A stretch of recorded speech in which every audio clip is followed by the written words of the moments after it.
meeting has been provided to the co-star, the official newspapers of the Borough of Belmar, and the Asbury Park Press on July 2nd, 2019. Notice of this meeting was posted on the bulletin board of the municipal building. Thank you. Could everybody rise to salute the flag of our great nation? Pledge allegiance to the flag of the United States of America and to the republic for which it stands, one nation, under God, indivisible, with liberty and justice for all. Everybody can just remain standing for a moment of silence for our troops and their families and all of our first responders. And also I'd like to mention two residents that passed away since our last meeting. John Hanley, who's a longtime resident, and Steve Gepp.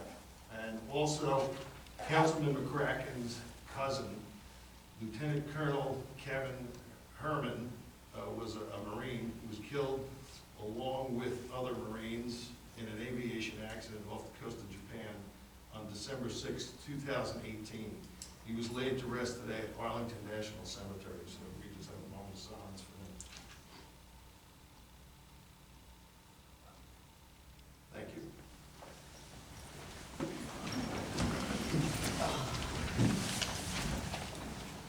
Just before we start our workshop, I just want to mention the town had a very busy weekend since Friday with the extreme heat and the storms that we had.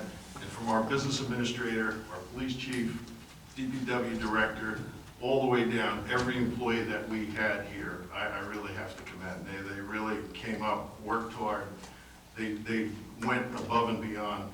Our beach staff, dealing under the direction of Gene Corey, did an excellent job. They came out, they worked in that heat all weekend. Our lifeguards, with all the flies on the beach. The sand was 127 degrees on Sunday, and the boardwalk was 140. So they all did an excellent job, and I just want to commend them all.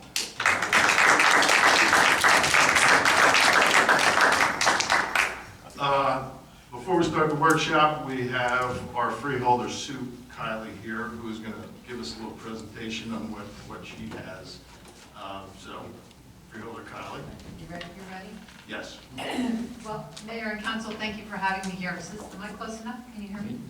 All right, good. So this presentation came out of a discussion that I had with Councilman McCracken about, what are we doing in the county to satisfy human needs? What are we doing to help our citizens with the issues that are most critical to them? And we have a great story to tell about that. In 2016, we started an assessment of the human needs in the county to get an understanding of exactly where the biggest problems were. And we spent an extensive amount of time in that assessment just to get up to speed. We put a lot of money towards certain programs, and we wanted to make sure we were targeting the right ones. I'll give you a simple but easy example to understand. In 2016, we didn't have a vaping problem, right? But we do today. And if we had not done the assessment, we may not have identified and targeted that as a place that we wanted to focus. So long story short, we completed the assessment. We came up with 8 critical areas where our residents need the most help, and it's from cradle to grave. There are issues in the early childhood success and making sure that our children are started in the right direction, that their parents have the assistance they need. Second one is positive youth development, which is in the schools, and that's where education in the schools comes in. The third is aging. Fourth is homelessness, which is a bigger issue in Monmouth County than you might think. Transportation. A lot of people want to get to the health care they need, but they don't have rides or cars or support systems to get them there. Financial empowerment. We learned that a lot of the seniors don't quite know what they're entitled to, what their benefits are, how to do their tax returns. So that was another area of issue. Mental health and addiction services. And then the last one was communication. I said the most question I get most often is, number one, where do I get help? When I need help, where do I get it? And number two, how can I help? So we're addressing the where you get help. This is the first time in, I think, any county in the state, in New Jersey, that we have decided to create a partnership, a collaborative partnership between the government entity, and the private shareholders, so the organizations that you see on this chart that are actually delivering services. And the goal is to create a collaborative system where no matter where you enter the system, you're going to be able to get all the help and resources you need. So for example, you know, you go to one place that you've always gone and you ask for help with X, whatever it may be. Maybe you have a family member who has addiction. But you also have other issues that you need to address. We coined a phrase, there's no wrong door. So when you go into that door for one service, that organization will be part of a collaborative with the county system to be able to deliver and hand you all of the information you need or direct you in the right direction for all of the services that you might need. So no wrong door. The goal is to make sure that when you come into the system, no matter where you come in, you're going to find the help you need. Through this, it's called Monmouth ACTS, and ACTS stands for Assisting Communities Through Services. We've had a couple successes already, just from doing this assessment. One is at Brookdale Community College.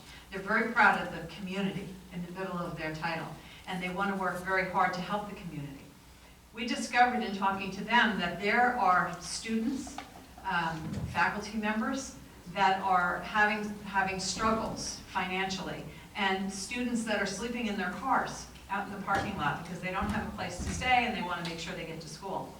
We opened a social services office at Brookdale, and we're staffing that so that we can address the issues of those students, even faculty members that are struggling, so that we can point them in the right direction. So that was something that came out of the assessment we didn't even know was an issue. I'll give you another one. When we talked about mental health and addiction services, we discovered that the nursing curriculum in the schools, Monmouth College and Brookdale, does not contain a course on how to engage with an addict or someone that's an alcoholic, you know, when they come into you. So these nursing students are learning the pharmacology, they're learning everything they need to know about the specific illnesses, but nobody's teaching them how to behave with a patient when they present to them. So we worked with the director at Brookdale, and we now have a new program that's going into their education to teach them. I'm not going to take a lot of time, but because I could talk about this all night long, because I'm very excited about it. It's a new program. There is a website called monmouthacts.org, I think, it might be .com. And it is an avenue for you to get to those services. The biggest issue is communication. People have no idea how much is out there that's available to them. And the hubs are meeting on a regular basis to talk about what the needs are in their specific areas and how to address them. Here's another one. We discovered through the assessment there are a lot of moms with new babies or new families that are very confused and frightened because they are not trained. You know, babies don't come with a handbook, right? And they're not quite sure what to do with their children. Once we discovered that, we were able to get some grant money to put in place parent advocates, so that now we have a program for somebody that needs some help and some guidance in raising their children. So lots of good stuff. Key to it is collaboration between the private world and the county. And this is the first time that that's being done, and we're really proud of it. So I wanted to let you know about it. Oh, well, thank you very much. Does any of the council members have questions? Fantastic.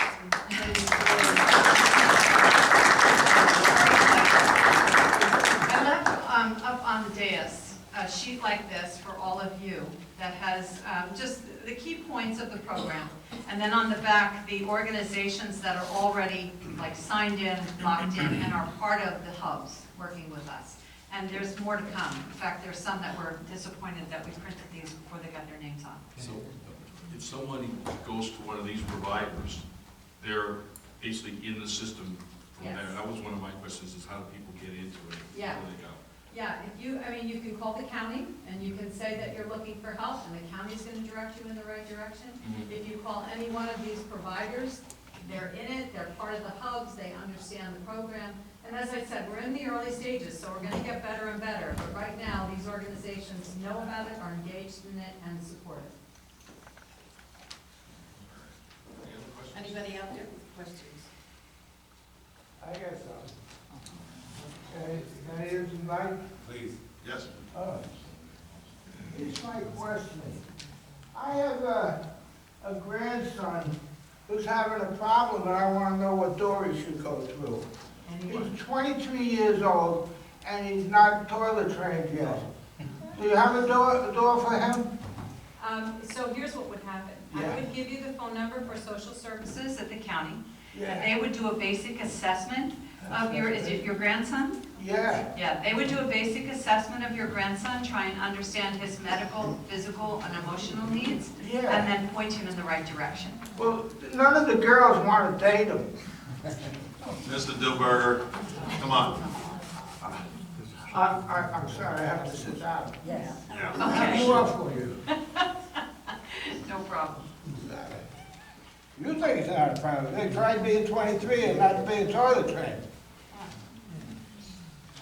I was going to bring this up in my report, but it relates directly to what the freeholder's talking about. And thank you very much for coming here tonight, because I think as a council, it's very important for us to focus on the human service needs of our residents who live in Belmar, as much as it is all the other stuff that a governing body and a council like this does. And I had the opportunity to go to an open house, a ribbon cutting, for the Preferred Behavioral Health Group up in Ocean on, I didn't write the date down, but it was very eye-opening for me. I was invited to go because I was told that they serve many residents from Belmar in their group. In fact, this group that is part of the list that's part of the ACTS program with the county provides services for over 30,000 people last year. They have 70 specialized programs. They provide services to people from birth up to 104 years old. They have over 400 certified professional staff members at 15 locations. Again, this new one was in Ocean. And they get a lot from donations as well. But they have 4 centers of excellence: the adult mental health services, substance use services, youth and family service, and employee assisted services. And what was really special, I thought, about this open house, and I got extra information for everybody, and I handed them to everybody. I handed the information to everybody on the council this evening, is they had people there who were recovering from opioid addiction, who were very open to talk to all the strangers that were coming through in this open house about their journey and how difficult it's been. And it was really an opportunity to understand the complex difficulties that these folks have, and the fact that the county has a program that is coordinating all these services, sort of a one-door entry so that people can get the help they need, I think is very important. And I'm glad that you came here tonight to speak with us, to raise our awareness, so that if people in our community come to us and need help, we know where to direct them. Just a point of interest, the CEO for that organization is one of the co-chairs of the steering committee for Mount Axe. Mary Pat Angelini? Yes. Yeah. I actually do. So I'll take it from the other side. How are you getting these partners into the program? Like, is there some qualifications, like if anybody should be watching and wants to get involved, what's the mechanism for becoming a partner? There are a lot of groups that have already been formed with county and private partnership, really just to talk about the needs, et cetera. I would invite anyone that's interested in getting involved to call the county, to ask about the program, to get on the website and just voice their interest in being involved, and we'll welcome them. Thank you. All right, thank you, Freeholder Kiley, for coming down and then explaining the whole program to us. And very informative, thank you. Thank you. Thank you, guys.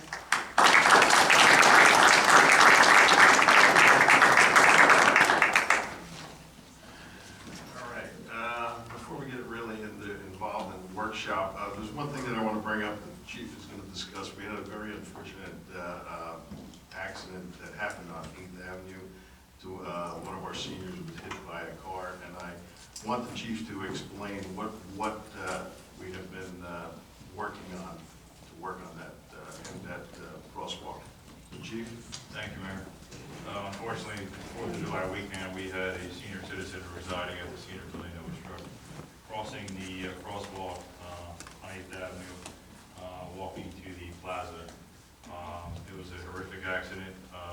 Fortunately, she survived, but her injuries are dramatic. The crosswalk is marked, not just by us, but as well as the state. Unfortunately, this was driver inattention on this incident itself. We've reevaluated the crosswalk.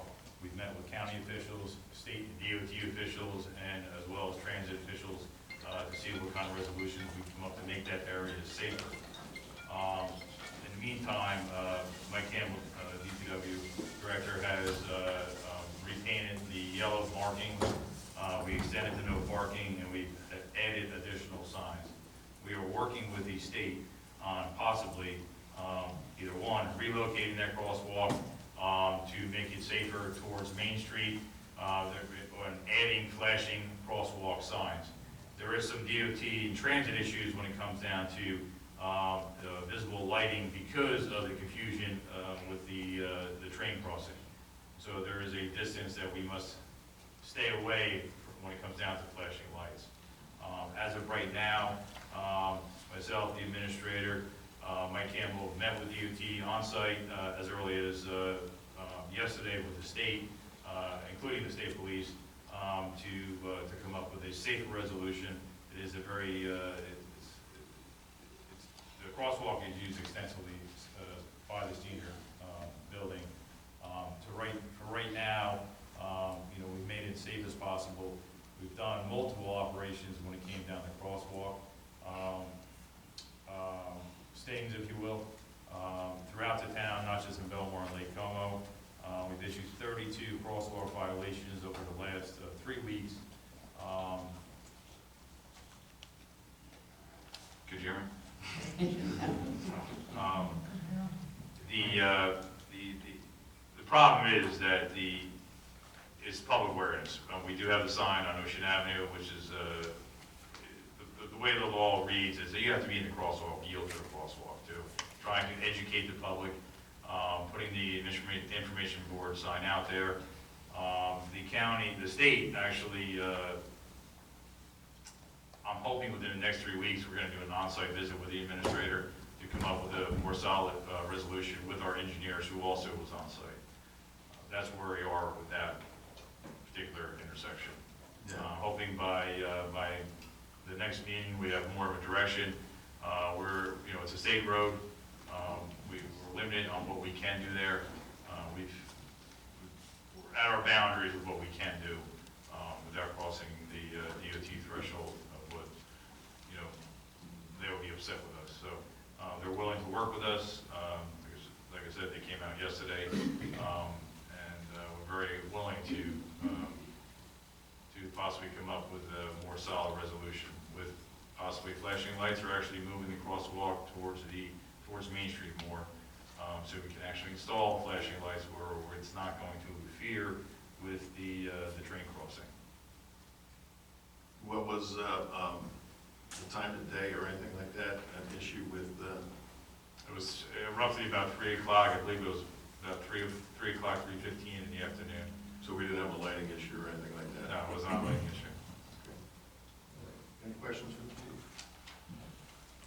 Chief, just a couple observations. Councilman Carvelli and I, a few days after that horrific incident occurred, had a tour of the Housing Authority with the executive director and the maintenance person there, which I'll talk about more in my report. But we watched the video, the very disturbing video of that person getting hit. That driver just never slowed down. I know you guys have done a thorough investigation and determined that it's driver error. But after we spent some time with the Housing Authority folks, spent some time observing kind of the traffic and the pedestrian traffic there on 8th Avenue. And in the time that we were there, only one person use that crosswalk that goes from the senior center to 10th Avenue Burrito, but we didn't count them, but a lot of people crossed 8th Avenue at other points, either going from Piona Plaza over to the CrossFit gym or to Anchor Tavern and back and forth. And it's just a lot of people just cross the street. They don't use the crosswalks on Main or there. So it's appealing to me what you say about, and I'm not a traffic expert and I don't claim to know anything about solving these problems other than the fact that we have to take this with the utmost seriousness. You know, it appeals to me when you just say maybe it does make sense to move it down so that more people could use it. I don't know. Another issue there, and my wife shared this with me, she was on her bike and she was coming back from doing some shopping, so she was on the south end, and she entered the crosswalks, attempted to enter a crosswalk when no one was coming east, and a car came and 5 cars passed before anybody let her go past there and you know, proceed on the crosswalk. She got to the median, the car stopped, so she started to cross, and someone went around that car to the right. It's not 2 lanes of traffic there.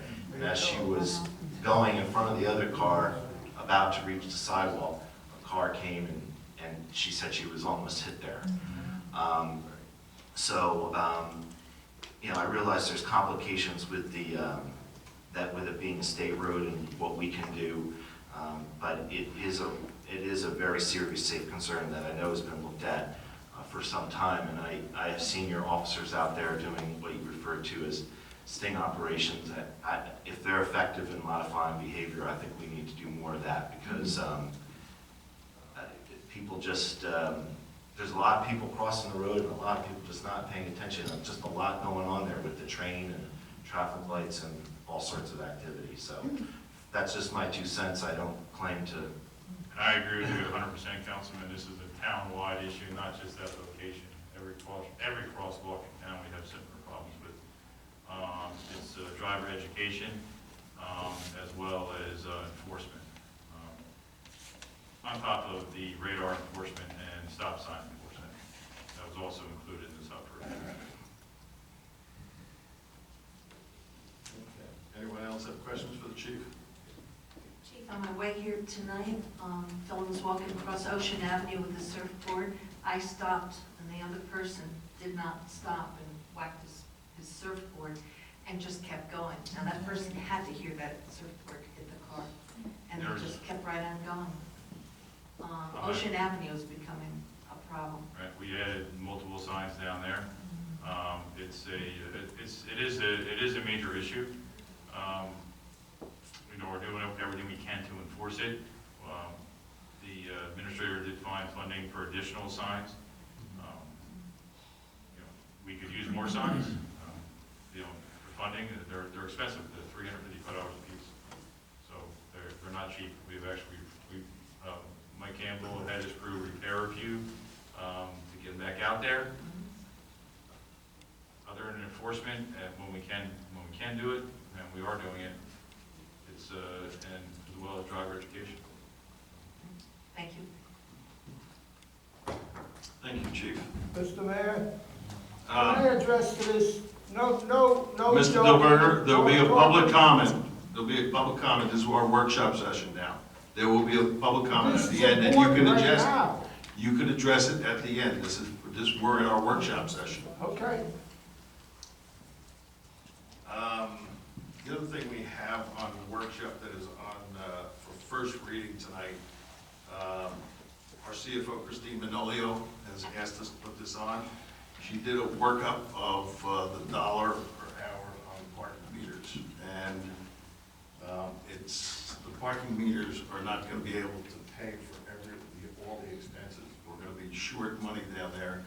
So she asked if we could raise it back up to $2. She has all the facts and figures for everybody to take a look at because of the expense of running those meters and the personnel that are down there handling those meters.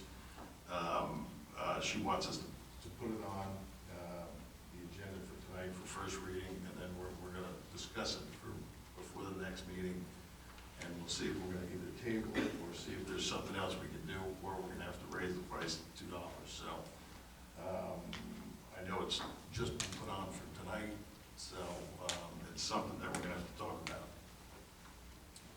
I don't know if anybody, I know you haven't really had time to take a look at all the numbers that she put together, and she asked me today if we could put it on, because it's gonna be, we're not gonna be able to cover all the expenses at $1 an hour, especially way after, what the judge ruled and how we have to handle it.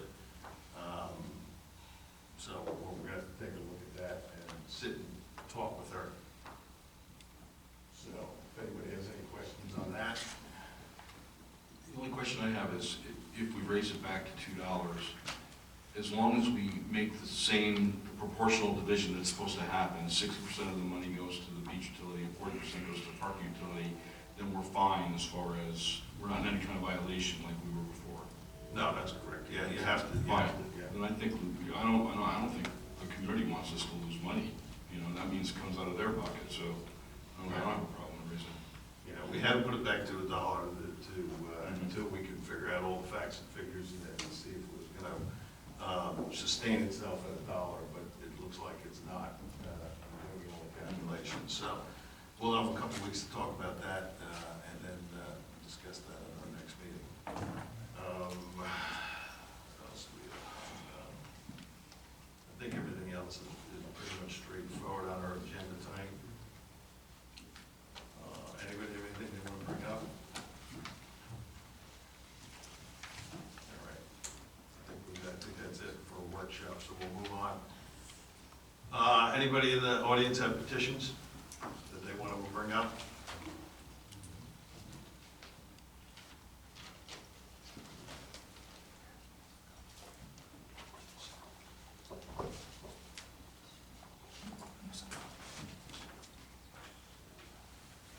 Well, thank you. You just hand them over to April, then you have public comment at the end. I think she should be allowed to read it. Good evening, Mayor and Council, Go ahead. and members of Belmar residents. My name is Missy Manley. I'm a resident of the senior building. We've come together to present you with a petition. I will read the petition to you first and then go over a few things, okay? Dear Mayor and Council, over the past 8 years, traffic on 8th Avenue between Route 35 and Main Street has turned into a speed run where drivers exceed the speed limit, drive recklessly, make U-turns at the 8th Avenue crosswalk in front of the senior building, and fail to stop for pedestrians at the crosswalk. Numerous emails were sent to the mayor and council, as well as reports sent to the police department, when unanswered. On July 1st, 2019, one of the seniors was hit while walking in the crosswalk. The force of impact threw her 22 feet. She is in critical condition. There has been no police enforcement of drivers failing to stop at the senior crosswalk until a one-day sting operation on July 4, 2019. We're proposing speed bumps. Speed bumps are an effective calming device. They reduce traffic frequency and severity of collisions, improve pedestrian safety, and passively reduce the number of vehicles exceeding the recommended speed limits. In areas of fairly high traffic volume, the installation of speed bumps can dramatically improve the safety of pedestrians and motorists alike. A speed bump usually slows traffic 2 to 10 miles an hour, giving both pedestrians and drivers time to safely react to one another. Speed bumps are inexpensive, they're easy to install and remove, they're made of recycled rubber and plastic. Most speed bump manufacturers offer a 40,000-pound capacity and a 15-year warranty against breakage. Safety stripe speed bumps range in size 6 feet to 23 feet, and the price from $98 to $200. Speed bump signs are about $20.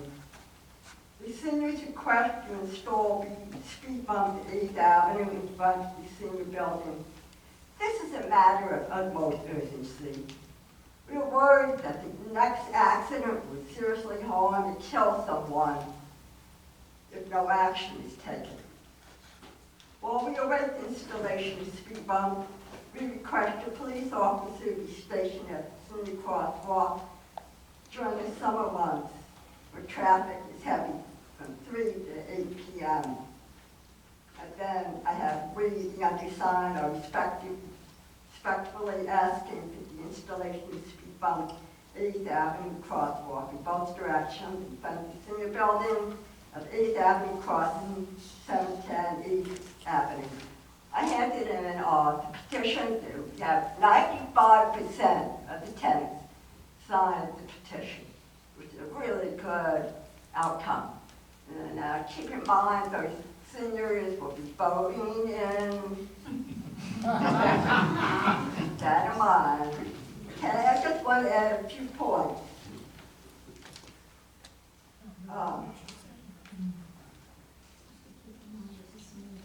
I had sent an email July 1st or 2nd, I'm not sure which day, to the mayor, council, and the police department about the concern that the accident that just happened. And one council member responded. Thank you, Jim. Many tenants feel very strongly that more needs to be done for their protection. Traffic signs are not the solution. It's just like a red stop sign. People just go right through the stop sign. The same thing with the yield for pedestrians. They don't even see it. They just go right through it. We'll be standing on the easement or the curb.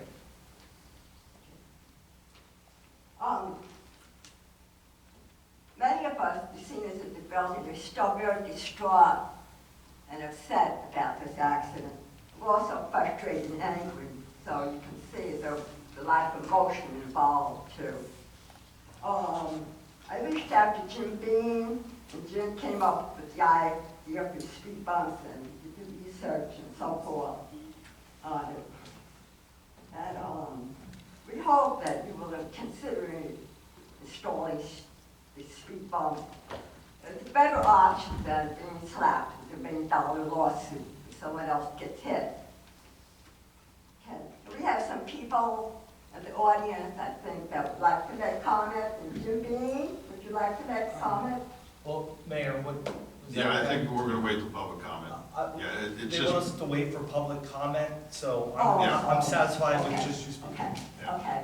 Thank you very much. All right, thank you, and we'll take that petition Thank and you we'll very hand it much. over to the chief to take a look at. Okay, April, a little minutes. Can I have a motion to approve the meeting minutes of June 18th? I'll make the motion. Councilman Vaughn? Yes. Councilman Brennan? Aye. Mayor Walsberg? Yes. Councilman McCracken? Yes. Councilman Carvelli? Yes.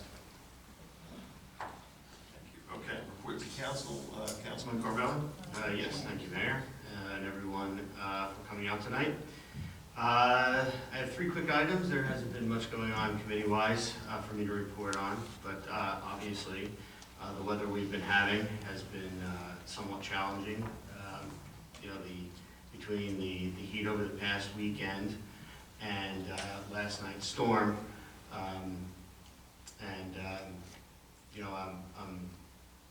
emergency services have been doing a great job keeping up on everything. DPW, the police department, GCPL, working to get everybody back with restored power.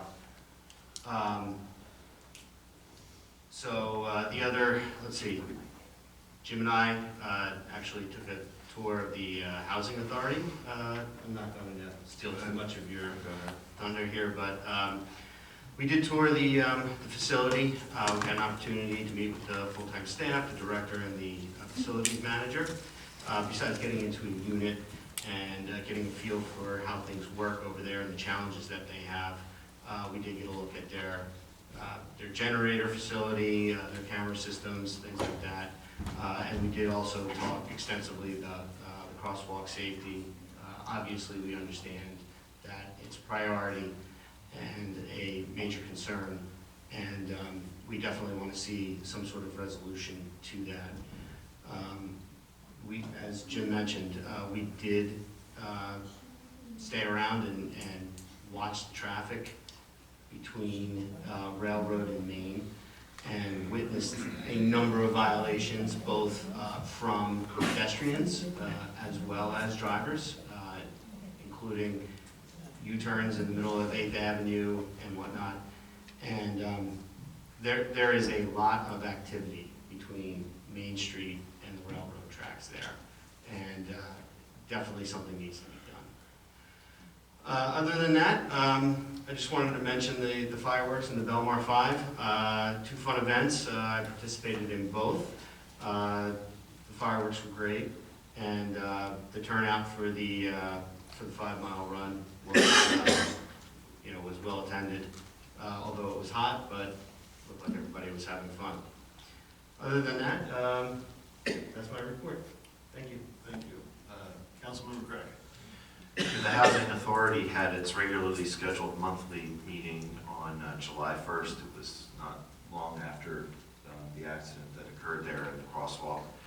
So it was a rather somber meeting, but the finances of the authority are strong. And after that, later on that evening, I attended the BBP ribbon cutting at their new headquarters. It was nice to see that they have a prominent spot on Main Street to promote the businesses that we have here downtown.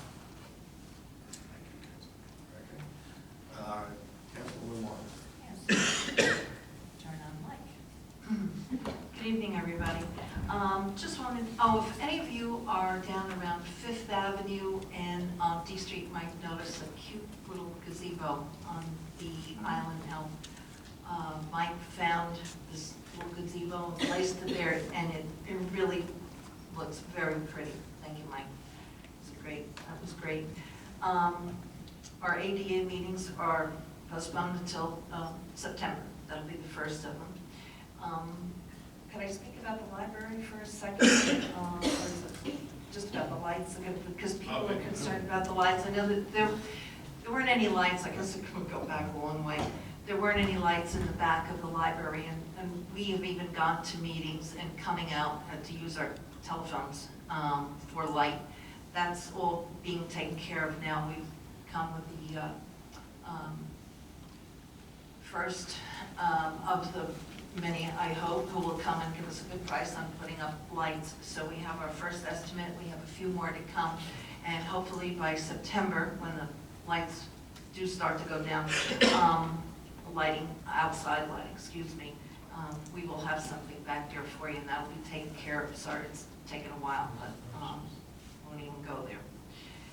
The memorial benches, our people, I've been calling people who've been on the list for a couple of years for the memorial benches. They're all excited, and we're going forward with them. The representative from the company that makes the benches is coming, and he's going to show us a design for the engraving on the back of the benches. So we're going forward with that.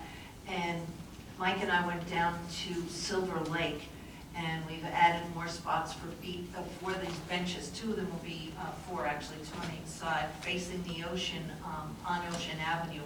And then there'll be benches around the gazebo facing the lake, which is just lovely to sit and look at the sunset. You've got the lake, it's really, really pretty, so we'll have those spots available.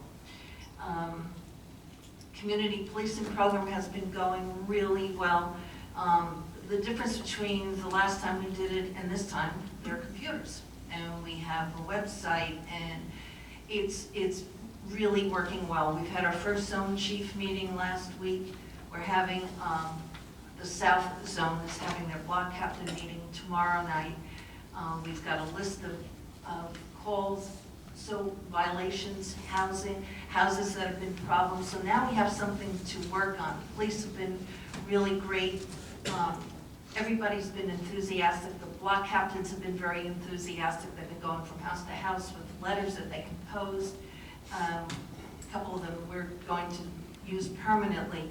So we're up and running, and it's really working well. Next step, we go into the winter. Winter rentals can be a problem also. So now we have a whole new spectrum. So I'm very proud to say that community policing is up and running well. Let's see, are there more issues? I guess that's it for now. Oh, one more thing. The tennis courts are a mess, and that's been bothering me for a long time. Teresa Pringle and I have gone down to McCleary Park. We've looked at the park. I have to tell you, it is just so beautiful down there at sunset. You're overlooking the river. It is beautiful. And instead of paying $10 for a drink to go look at it, we have our own park, and you can bring your own coffee if you want to look at the sunsets. We want, of course, we lost a grant that we could have had. So we're starting from scratch, and Teresa and I are going to put together a committee of volunteers, and we're going to start looking for money. We're going to start looking for help to replace the tennis courts. So you'll be hearing from me, and we'll be looking for volunteers and people who want to partner and sponsor this. One more thing. Residents can check their third quarter tax bill online at www.belmar.com. Click on the button that says Tax, Water, and Sewer Accounts, and the bills will be mailed next week. So www.belmar.com, and click on the button that says Tax, Water, and Sewer Accounts, and you can read your third quarter bill online. Thank you very much. Thank you. Council President Brad. Thank you, Mr. Mayor. Before I do my little report, I just want to echo what the mayor said. DPW and our police department, our first responders, and our OEM staff, and everybody in Borough Hall, from the business administrator on down, they did a great job. They turned what could have been a much bigger problem into basically a 24-hour event. I think they did a great job. I like the way they coordinated with JCP&L. They let people, I like the fact that our social media really let people know what was happening. The effort of communication with the residents was really helpful. You know, I was lucky enough to have my power go back on last night, but when I got up this morning, I knew that there were people who still didn't have power, and to let them know that things were going to happen for them was a really good thing. It made me feel like I knew what I was doing, and it's all because of what DPW and the police and our first responders did last night. It was really an exceptional job. Two things. On April 9th, I went back to this April 9th, they just copied and pasted. It was the second Tuesday in July. The Harbor Commission had a meeting. They had a quorum, but they really didn't have an agenda, so it was basically like this freewheeling workshop that Chairman Bob Lynch put together, and they basically brainstormed a lot of really, really kind of outside the box ideas. My recommendation to them was do the research, come up with a real recommendation for mayor and council, and then come and present that and see what could go with that. The two main things that they really bounced around were, right now we offer seasonal rates and half-seasonal rates. And a couple of members were really very positive about the idea of doing a daily, we also have daily rates, but we're doing a weekly rate, bi-weekly rate, some other kind of sliding thing to try to attract more of transients to come in and stay at our marina, not just one night or 2 nights, but for a week or 2 weeks. That's a great way to really bring in business. And the other suggestion, which was very pie in the sky, but it was a great idea, the director of marina operations.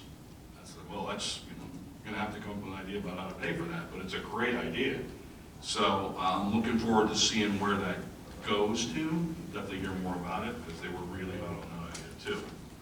And the second meeting I attended was that week. The Environmental Commission had a meeting. They don't usually meet in the summer, but one of the members, Diana Blue, on 2nd Avenue, She's a great resource for the Environmental Commission. She works for the Middlesex County Board of Education. She's a grant writer for that organization, for that agency. And she got in touch with a man named Steven Souza, who used to be an owner of Princeton, a part owner of Princeton Hydro. He's retired now, but he's still a clean water consultant. He runs this LLC, Clean Water Consulting. He's also on the board of the Association of New Jersey Environmental Commissions, ANJEC, which is a really great organization, very, very active in the state. He put us in touch with a woman named Christiana Pollack, who also works for Princeton Hydro and is also involved in state environmental organizations. And there are two goals with this. It was an excellent meeting because these two people are amazing resources. One is, I've talked about how there's redoing our environmental resource inventory. It's a document, the ERI is a document that was originally created in 2008. It needs to be updated primarily because of the changes that happened in 2012 after the storm. One of the things that Mr. Souza told us is that the new ERIs are actually being used much more as a focus for planning, in particular for water management, stormwater management, and any place that has water as an issue, particularly if you're looking at the possibility of flooding. So what we're going to do is get with their organizations and have them give us some feedback about how to include that in the ERI so we can, when we present it to mayor and council and to the planning and zoning boards, they'll have that information there to take into account whenever they make future decisions. They also, Christiana Pollack is also going to advise us about the possibility of going for a grant to finish the planting on the beach. I know a lot of people have heard that the Army Corps is looking at the possibility of putting dunes in. Even if that was to happen, it wouldn't happen for years. The pace that government goes, it's glacial. So, I mean, they haven't really communicated with us, right? No, not a thing does. So, I don't think we can sit back and say, oh, well, those build dunes, we don't have to worry about our stuff, our boardwalk, or our buildings. I think we still have to be proactive about this, and the question is just, we gotta find the money. I'm gonna be working with Diana and this woman, Christina Pollack, to put together the information we need to see if we can get it. It's about $100,000. If we can get it, then we can get the project done. And I'll definitely let you know how that makes out. And that's the end of my report. Thank you. We had a lot go on since the last meeting. First, I want to bring up Steve Schuler, our prosecutor for 13 years, had retired a couple weeks ago, and we're in a search for a new prosecutor. We worked with Dennis Lavender, our judge, and coming up with some replacement prosecutors. So that's on the agenda for tonight. So I just wanted to wish Steve Schuler all the best in his retirement.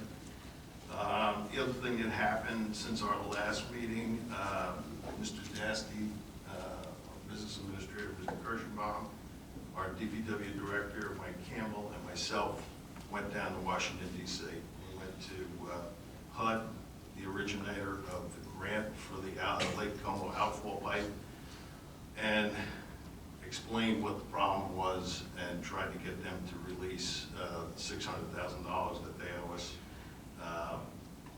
for all the engineering work that was done. It was a positive meeting. Mr. Dasty put a whole big package together for them and sent it down. They wanted more information, so we gave them all the information that we needed to give them. We are waiting for a response from them, but there are problems with the Lake Como outfall pipe. We're still in contact with the EP over that, and Mike Campbell, our DPD director, is working diligently to try to fix the valve that's broken right now down there and get a redesigned valve. So all that was going on. So we're hopeful and got our fingers crossed that they will release the $600,000 that we've already paid out to the engineers, so we get that money back. The lifeguards, the first lifeguard tournament, I'm happy to say that Belmar won the lifeguard tournament. and I had the opportunity to present the trophy to them. I was proud to present the trophy to them because they put a lot of work into winning that tournament, so that was nice to see. The Belmar Police Department took first place for the third year in a row of the policeman's shoot. It involves 8 towns. They're competing in a shooting tournament for one day, and Belmar took first place, and our own patrolman Kevin Jones took shot a perfect score and took first place in that. So it was nice to see that our Belmar Police Department did that. I also attended the Circle of Friends fundraiser. It was a golf outing, and I just want to mention Bob and Carol Capoli, that the work that they do with those special needs kids is unbelievable. And if you ever get a chance to see one of their dances down at Taylor Pavilion and the work that they do and the time that they put in to make that all possible, you really got to commend them because they do a really nice job, and it was a great fundraiser for them. So I think other than that, probably forgot a few things, but that's my report. So we're going to go into public session on any of the agenda items. Anybody have any questions on the agenda items? That's me, or shall I wait on the? This is just for the agenda items only. Not Public the- session's not at the the end. driving pedestrian thing. No, Okay. that's at the end. John, any question? Yeah, John Cannell on Main Street. The liquor license, the seasonal? Yes. LLC, whatever, who is holding that? Can we have a name? That is the pocket license Yeah. that BJ's has. Thank you. Anyone else? Okay, so now we'll close that public session. Have a motion to close the public section? Second. All in favor? Aye. Okay. Well, the first one is, We have we're going to do that first resolution. Yes, thanks, thank you. I'll just give a little brief summary on it. We're having a problem with all the credit card machines down at the beach. There's some type of a problem. We don't think it's our problem. We think it's a software problem with the company we use. Credit card machines aren't working, so we're going to do an emergency resolution just to put ATM machines next to the ticket booths down there, so it stops all the confusion and all the backups. It was our beach director, Gene Corey, came up with the suggestion so that we could finish out the beach season, and if we went out for bid on something like this, the season would probably be over, but it's causing a big confusion because somewhere the connection between our credit card machines down at the beach and the company we use is just, it's not working right. So we're figuring that if we put up the ATM machines right next to the booths, it'll be a big help for all our gate personnel and our band, all the people that take the money for the badges and everything. So, Jerry. Thanks, Mayor. And also, Gene negotiated a payment to the borough from the ATM company, so we're gonna get $6,000 out of it for it. That's beautiful. Too fast. I didn't know they were paying us. Oh, yeah. So, we would need, as part of your resolution process, a resolution to authorize this company to put, I think it's about a half dozen ATM machines. it'd be 7. 7 of them. 7 for the beachfront. Through the end of the summer, and we would be paid $6,000, and there would be no fees paid by us, you know. And we'll save money because of people, if the credit cards do work, we're not gonna lose that discount, and if they don't work, we should get cash improves to get the credit card that's not working. So I will prepare a resolution to vote on authorizing tonight to enter into a contract with the ATM company through the end of the summer for a fee that pays us $6,000. All right, we could do that without any as an emergency type of Yeah, it is an situation? emergency, summer's going, yes, sir. Okay, all right. So I'll make that motion. Well, actually, I have a question. What's the mechanism here? So we're authorizing you to write a resolution Yes. and approving it. Yes, you're approving this company to put 7 ATM machines out, and put through the end of the year for the Yeah, I understand the term, I understand what we're trying to accomplish and why we need it so quickly. I'm just wondering, are we gonna see it, right after you write it, so that? Well, you can see it tomorrow. That's You perfect. can see it tonight. Well, obviously, you can't I'll see get it it today. to you tomorrow. Okay, thank you. Okay, well, we just need a motion? Okay, yeah, I'll make that motion. Second? Second. Councilwoman Vaughn? Yes. Councilman Brennan? Yes. Mayor Walsifer? Yes. Councilman McCracken? Yes. Councilman Carvelli? Yes. All right, now tell us. I am going to recuse myself from this first consent agenda because it involves liquor license actions, and because I'm a professional musician who works at some of the licensed establishments in town. Out of an abundance of caution, I do want to avoid any appearance of conflict.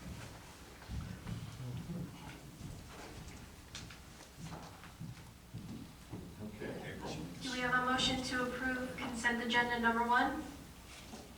I'll make that motion. Second. Councilman Vaughn? Mayor Walsifer? Yes. Councilman McCracken? Yes. Councilman Carvelli? Yes.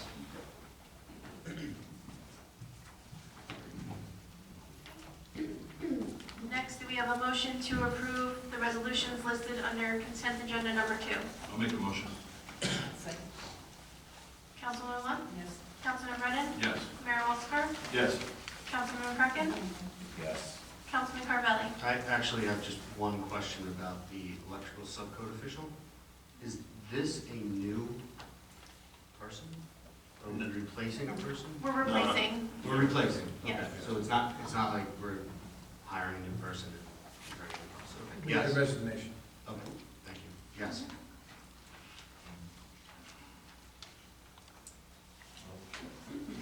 Next, we have ordinances. First one is second reading and public hearing on ordinance 2019-24. This is an ordinance amending the beach badge fees. Does anyone from the public want to speak on this ordinance? I have a motion to close the public hearing. I'll make that motion. Second. All in favor? Aye. And then a motion to adopt the ordinance. I'll make the motion. Okay, Councilman Vaughn? Councilman Brennan? Yes. Mayor Walsifer? Yeah, yes. Councilman McCracken? Yes. Councilman Carvelli? Yes. Okay, next is second reading and public hearing on ordinance 2019-25. This is an ordinance establishing rules and fees for affordable housing purposes. Do we have anyone from the public that wants to speak on this ordinance? Yes. Please come forward, state your name and address.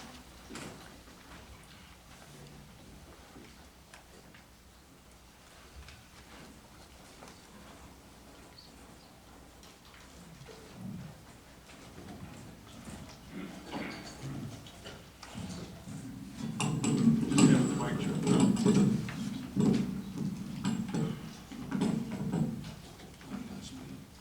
Good evening, Mayor and Council. Good evening. Um, Well, just state your name, Mr. Crown. I'm sorry, Eugene Creamer, 4th Avenue. Thank you. This is I guess, my brief understanding of this is, this is to address COA in Belmar. And this appears to be the format recommended by the Department of Community Affairs that the town adopt in order to establish a trust fund for affordable housing, to facilitate affordable housing in town. Am I correct on that? You're correct on that. Okay, good. My question really pertains to Section 4, residential development fees. That's on page 3 of your document, of the ordinance. Under A, imposed fees, I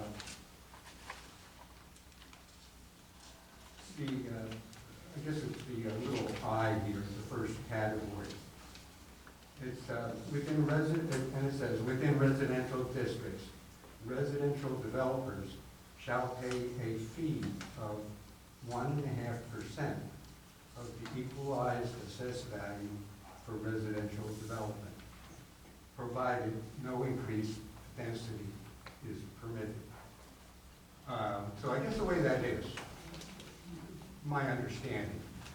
Say a developer wants to build a single-family home in a single-family zone, and let's just say its assessed value would be $1 million after the house is built. So that would be, it's 1.5% would be $15,000. And it's my understanding that on application for a construction permit, that the developer would pay $7,500. Pay half with the building permit and half with the CO. That's Correct, okay, and then another $7,500 when the house is done. when the certificate of occupancy is issued. Okay, and that's somebody that's playing by the rules in town and abiding by our zoning requirements, okay? Now there's another category here, and it's double I.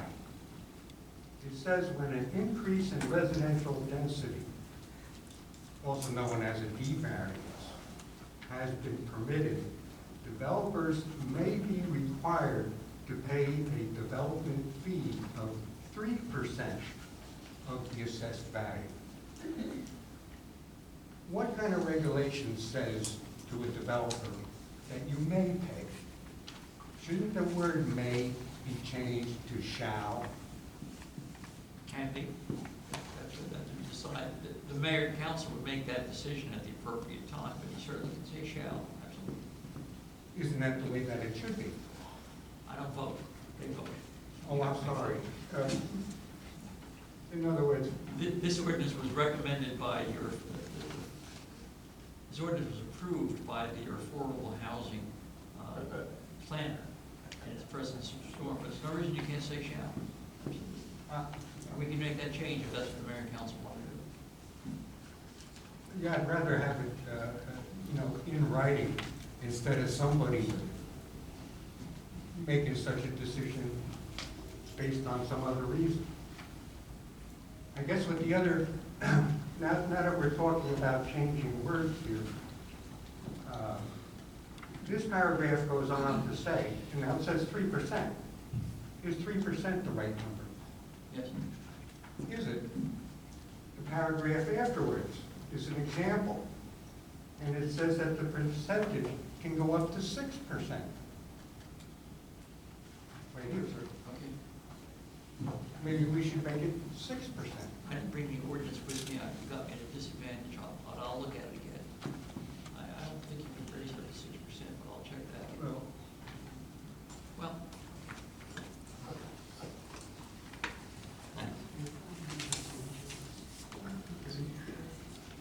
Yeah, it says getting bad here, but it does say.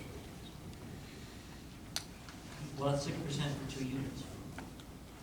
no, 6% is the percentage. For the 2 additional units.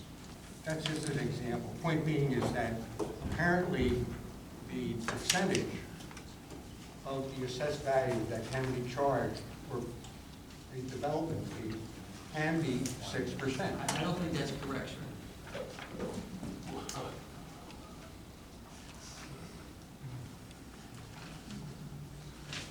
Oh, so you came up there to address this? I don't have the ordinance. I'll be truthful with you, I didn't see a copy of the ordinance outside either. I don't think the ordinance is outside. Oh, I see. If the council would like, we can hold this off. The reason it's 6 is because it says 3% for each additional unit. So if, in your example, you get 2 units that are allowed, 2 units that are not, that are additional, and each of the 2 additional units is 3%. So that's why it's 6. It says 6 for the 2 units. It's for the 2 units. It's not a difference in the fee rate, it's the math, because it's 3% for each additional unit. My question is why, if this is something that's been developed by an authority, why do they want to use, they definitely use the word may on purpose.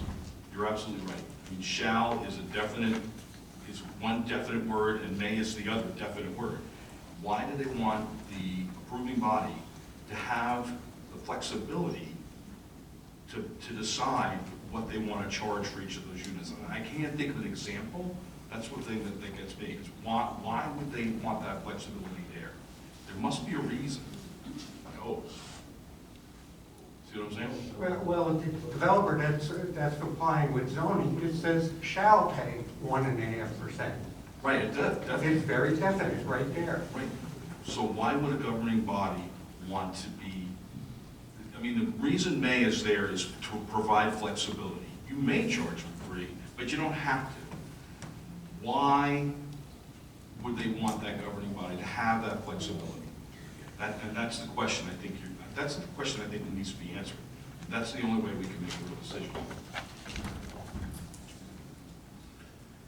I interpreted this as it was 1.5, and if you were going to go to the 3, that would be a separate ordinance or resolution of the town. There you go. I mean, Well, you can't have that's something one way to look at it. arbitrarily.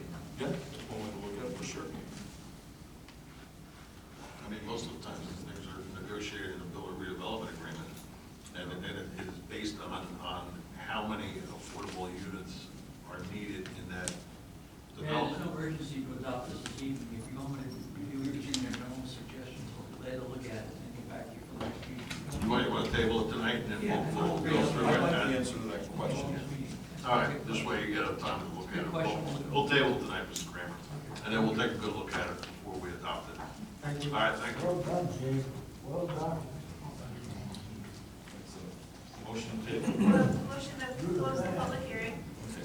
Make that motion. There's a second? All in favor? Aye. And then a motion to table the ordinance. Make that motion. Second. All in favor? Aye. Next, we have second reading and public hearing on ordinance 2019-26, amending the flood damage prevention chapter. Would anyone like to speak on this ordinance? Motion to close the public hearing? I'll make a motion. Second. All in favor? All right, And a motion to adopt the ordinance. I'll make a motion. Second. Councilwoman Vaughn? Councilman Brennan? Yes. Mayor Walsifer? Yes. Councilman McCracken? Yes. Councilman Carvelli? Yes. Next, we have consent agenda number 3, which is first reading and introduction on ordinances 2019, 27, 28, 29, and 30, which is the ordinance that you spoke of earlier for the parking meter fee. We have a motion to offer these 4 ordinances for first reading and introduction. I'll make the motion. Second? Councilman Vaughn? Councilman Brennan? Yes. Mayor Walsifer? Yes. Councilman McCracken? Yes. Councilman Carvelli? Yes. Grateful? Okay, public session. Anybody want to come up and speak to anything about George?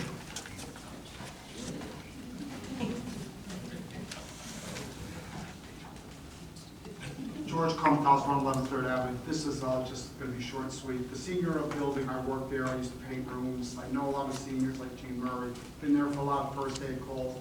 That accident was really bad. I'm not trying to grandstand, but whatever you guys are going to do, I'll put $300 into the bus stops or whatever you guys are going to do. Because the first gift I ever got from my daughter, when she was born September 20th, 2004, was from the senior building. They collected $60 from my daughter.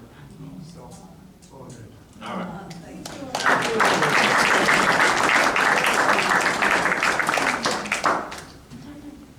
Yes, Haley. Oh, I have two. Lisa. Can we stand together and talk? Sure. Because we have the same issue. Good. I'm Aileen, 400 River Avenue.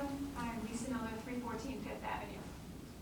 So I just wanted to ask about, I know that there's some new pilots in the works, and since I have kids in the school, I wanted to find out whatever I could about them and to see what you might be doing in talking with developers in regards to sharing revenue with the school, which currently, you're under no obligation to do as per pilot programs, but as you know, I've asked that you do that, and I know you wanted to do that for Belmar Elementary School, so if you could just let us know what's going on. Well, We're gonna have one on tonight, but it got tabled because it's not finished up yet. But I'd rather speak about it at the next meeting when it's here and go through and explain it. What we're doing is it's different than a pilot. Everybody's gonna get their fair share of money. And it's gonna be, it's not like in the pilot that we've had in the past. We negotiated, it goes into a little detail, that's why I would like to have it here when Mr. Dasty could explain it, and then we can go through it, because it's not complete yet. And so the things I'm telling you now might be changed by the time the next meeting comes. So, but believe me, I have the school in mind, and I have everybody in mind about how these things are going to go forward, because we cannot keep taking money from the school, because everybody pays school tax, and we can't just keep playing the shell game moving money around. So I definitely have that in mind. But it's better off that I speak about it when we have the document right in front of us and we have public comment on it. I'm sorry to interrupt. Does that mean that when you come back, because what I wanted to talk about were some ideas and to find out what your ideas were, not what happened between yourself and a particular developer and how we're going and in what way we're going to benefit in the details. I do want to hear that too, and I appreciate you waiting until you have those details, but I wanted to know specifically what I really want is for Belmar to write an ordinance that we share a certain percentage, that Belmar shares a certain percentage of the revenue from pilots with Belmar Elementary School. That would be ideal, because pilots are pilots and they're going to keep going, and this is the tip of the iceberg with development, which is fine. But if there are other ideas, and if each individual situation is unique, you can see how we don't feel like we have any control, and me not being a financial whiz, I just don't know how I can follow. Like, I can't just look up on the tax records, for example. There's, any given condo unit in this town ranges in taxes from like $2,500 to $7,000 per unit. That's land and building. So that we know, and that's what they're going to pay every year, and you get your share, and the school gets their share, and everything else. So, and I like the idea that you might have some good ideas, and I understand that each situation is unique, perhaps, but I don't know that it has to be, and I think that as you know, in setting budgets for the future, like the school has to do, like we have no air conditioning, for example, for the kids. It's like when you put air conditioning in a building that's 110 years old, you have no idea how much that's going to cost you over the next 20 years because it's an old building. So when we don't know what each individual pilot project is going to yield us, you can see how it's, So what I wanted to do was get your thoughts about how you see this in the future and how you want to take care of it. I don't mean to do all the talking either. No, I get it, and it's something that, I've been in contact with our superintendent, David Holman, and that's why we're working these things out. And the one that's coming up is not even a pilot, but, I want to go through it in great detail when we have it, but...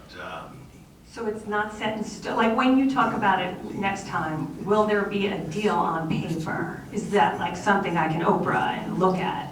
Oh, yeah. So it's a done deal? No, not yet, not at this point. But when you give it to us though, it will have a done deal. There was changes. I really want to go over it when we have the document here and then go through everything. But the next one that's coming out is technically not a pilot. It's a step-in process, so it's totally different than what's been happening here. And I'm just not sure, because the document's not finished yet, of how much I can tell you right now. But so. Yeah, I just think there's successful counties like Woodbridge. Woodbridge has a 25% share. You can Google it. They have information about the pilot programs. I welcome everyone to kind of Google the pilot programs. in Woodbridge and what the mayor has done there. He has shared 25% of the revenue with the Board of Education, and they've done extraordinary things, and I think we should be doing the same thing for Belmar. I welcome everyone to walk down to the school. We don't have air. I have 2 kids in Belmar. Building's falling apart. The gym is unplayable. There's so many things that needs to get done, and this pilot really, should be part of, that share. And the school needs help. I mean, so we're coming to you, Mark, and council. We need help for the school. Education. I know you know this. The future are these kids. Go down to the school. You should see the school and the condition. And so this is important. This first pilot is important. It's not what you were handed or whatever the story may be. Google what Woodbridge has done. It's extraordinary. It's multi-millions of dollars that have gone to their Woodbridge schools. And we should be doing the same thing. And we should be proud to do that as well. These are our kids. And I just want to say real quick that the point is, of course, we're here because we care about the environment that our kids are in, but we also care about the taxpayers of Belmar, whose school taxes are just going to keep on going up because of the pilots. So that's really not fair to them. And I don't want to have a resentment from half the town because of the other half of the town not having to pay. Senior citizens, people who send their kids to St. Rose or Ranny or homeschool or anything else. I don't want them looking at us and getting annoyed with us, but if everybody, pays their fair share, will be, then it's less, obviously. And the other thing is you know what it's like. You had to raise the municipal taxes by 1.7%. That is something that I didn't complain about because I knew, like you did, what was happening. Somebody else was using our town as a personal ATM machine. And, so we now have to deal with that. And I know you've mentioned that to people who have complained about that. And I want to stress to you and ask you to have the same attitude when you're talking to the developers. You say to them, look what I inherited.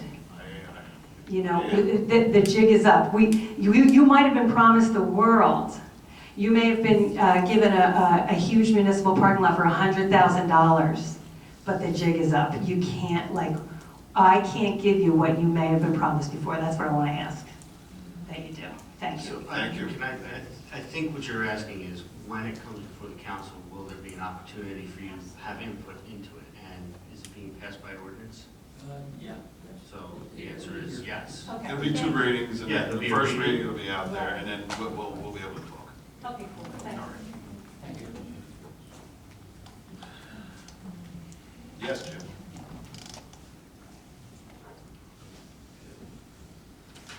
Hi guys, Jim Bean, 606 Ave. I just want to speak on the petition, 3 points. Number 1, the speed bumps the temporary speed bumps, if they're just seasonal, are significantly cheaper than having police officers out there. Number 2, if the state or county does push back and say get rid of the speed bumps, I think the mayor and council stands up and say, hey, one of our constituents was already hurt. They're going to stay there until we get the study done with. I don't see a problem with that. And number 3, we know this is not a legal petition. It carries no bearing of law. This is a call to action petition that we would like the mayor and council to perform some action. That's all. Thank you. Thank you. Yes?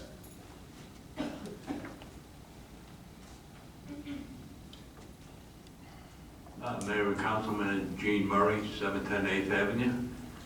I'd like to thank all the first responders last night and Mike's crew and everybody. They've done really a great job. And most of all, I'd like to thank Jim Bean for coming to bat for us. He was overall, we had a meeting and he was there. He stayed all the time and he explained to us. And I see what's going on out there. I sit out in front here and I see what's going on. And it's a tough job to really stop these guys, and the speed and cop can't be there all the time apparently.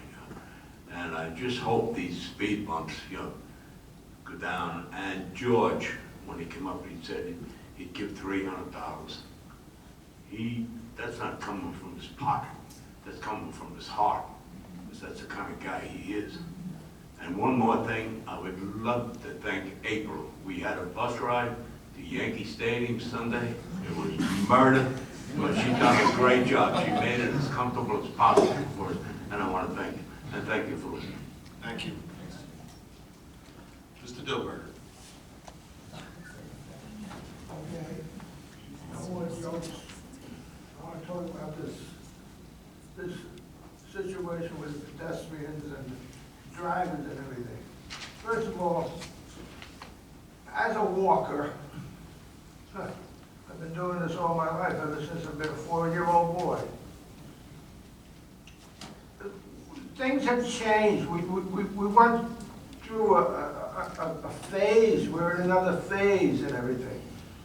You hit on something, Mr. McCracken, this situation with the cars stopping and yielding to pedestrians, you too, Pat, and everything. That's not a good law. I knew it when it happened because people don't understand and everything. For instance, as you said, people will come around because they don't see that you yielded for the pedestrian. And it's an obscure law. I had it happen to me once. I was a pedestrian. I was on the Manasquan Circle, looking to go into the center circular grassy area, where a woman stopped in the circle for me. My God, in the circle. You can imagine how everybody felt behind her. They were not happy. And I didn't cross either because I'm still here, because they would have run me down, of course. But what we have to understand here is when we passed over this thing, it came with the computers. We didn't know, certainly I didn't know, and everything until it was so obvious. People don't understand a lot of things anymore. For instance, they don't understand speed, and they don't understand distance. Now, I don't know what the circumstances were with the guy that hit the older lady on 8th Avenue there, but probably he was finagling somewhat with a gadget. Who knows? But that probably was it. It's an age thing. Anybody with, older people do it, of course, as well. But there's far fewer of us through attrition, of course. And you got to take a thing of 45 years and less.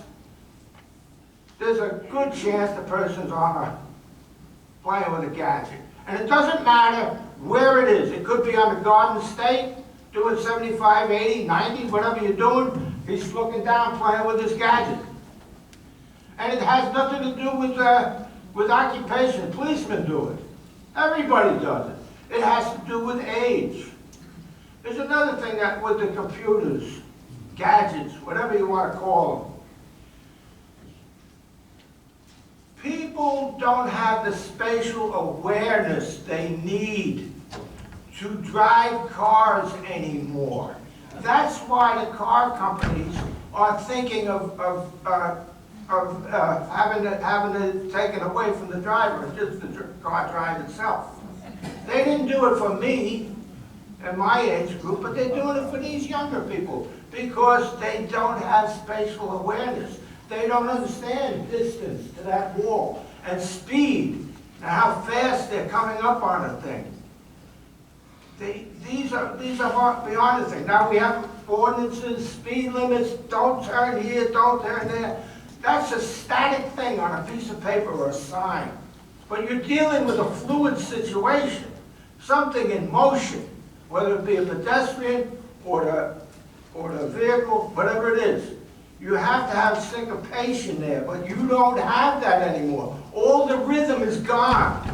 Trust me, I'm a walker and I know the things to look for. Now, I wouldn't ask anybody to walk along 35 anymore, sitting here, because people would get killed. You don't know what to look for. You don't know the sounds of the road. You don't know what's going to be upon you. You're going to be taken by surprise. A walker should never be taken by surprise. If there's danger, he should see it a quarter mile ahead and take action before it becomes something very important. We don't have that anymore. You're talking about crossing the street and crossing at that gym and everything like that. Well, that's not a bad thing. It's a better thing than crossing at Main and 8th.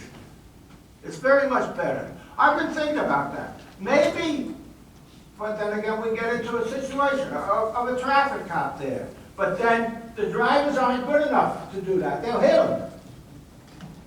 I mean, obviously they'll hit them. Sooner or later, they'll hit the policeman. Another thing, I'd like to, Chief, tell me about the sting. What's a sting? It's where they have decoys walk across the street and see if the cars are gonna stop, and if they don't stop, it's where we have decoy people walk across the street. If the cars don't stop, then they get stopped by the cops and they get summoned. If they don't stop for the pedestrians. You know, I've been victim of stings. I was a victim of stings. Many years ago. It was a big thing down south. You know, they stung all the Yankees they could. Everything.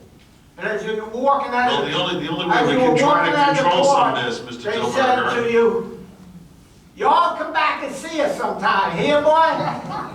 Well, there's only one way that we can stop some of this stuff. It's No, you're not. enforcement. It's enforcement. No, you're not doing that because you're running to catch up. You're already behind. It's already set.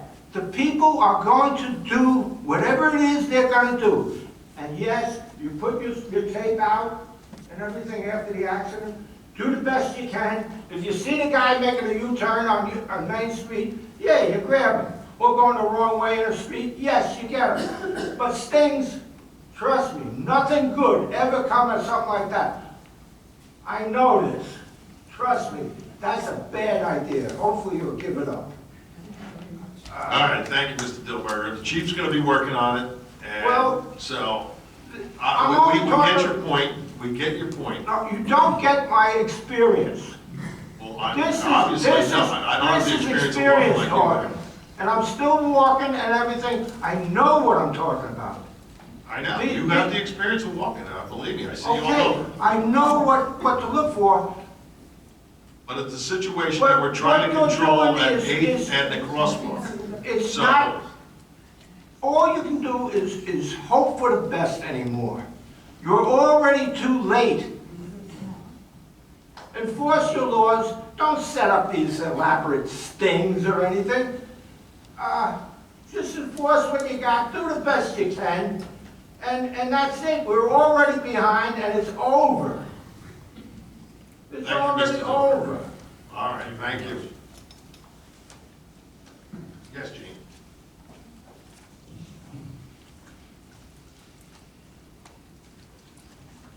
Gene Gordon, Beach Director of Belmar. First of all, I'd like to thank the Mayor and Council for your action tonight to approve, or at least start the process for the ATM machines. It'll avoid a lot of the confusion that we have down there, and I think it'll make it for a much more efficient operation. I do want to clarify one thing. I have not met with any individual from this company, Jerry. When I gave that figure to Jerry, Ed Kirschenbaum, our business administrator, I believe it was Bradley, was it Bradley? Bradley Beach, correct. Bradley Beach, yeah. That figure came from them as to, that's what they get for putting out so many machines. So I just wanted to clear, so there's no misunderstanding there. Second thing, I'd like to thank Mayor Walsifer, Councilman McCracken, Councilman Carvelli, for the wonderful gesture that they came up with during the last Saturday and Sunday. They all mentioned that the temperature of the heat, well, they were out there handing out water to all the people that worked on the beachfront. They're a great bunch of people. They are. And I really appreciate working with them every day. And I know it was a kind gesture, and it was a hot gesture. But thank you very much. They appreciate it. I appreciate it. Thank you. Thank you.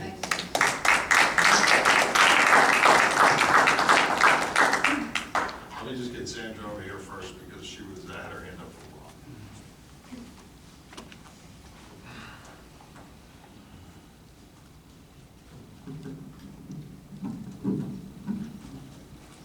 I'm still short.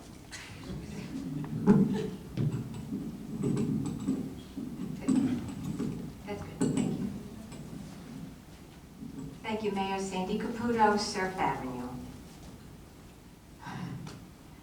Frisbees, soccer balls, footballs, and large men running after them, looking up and not watching where they're going.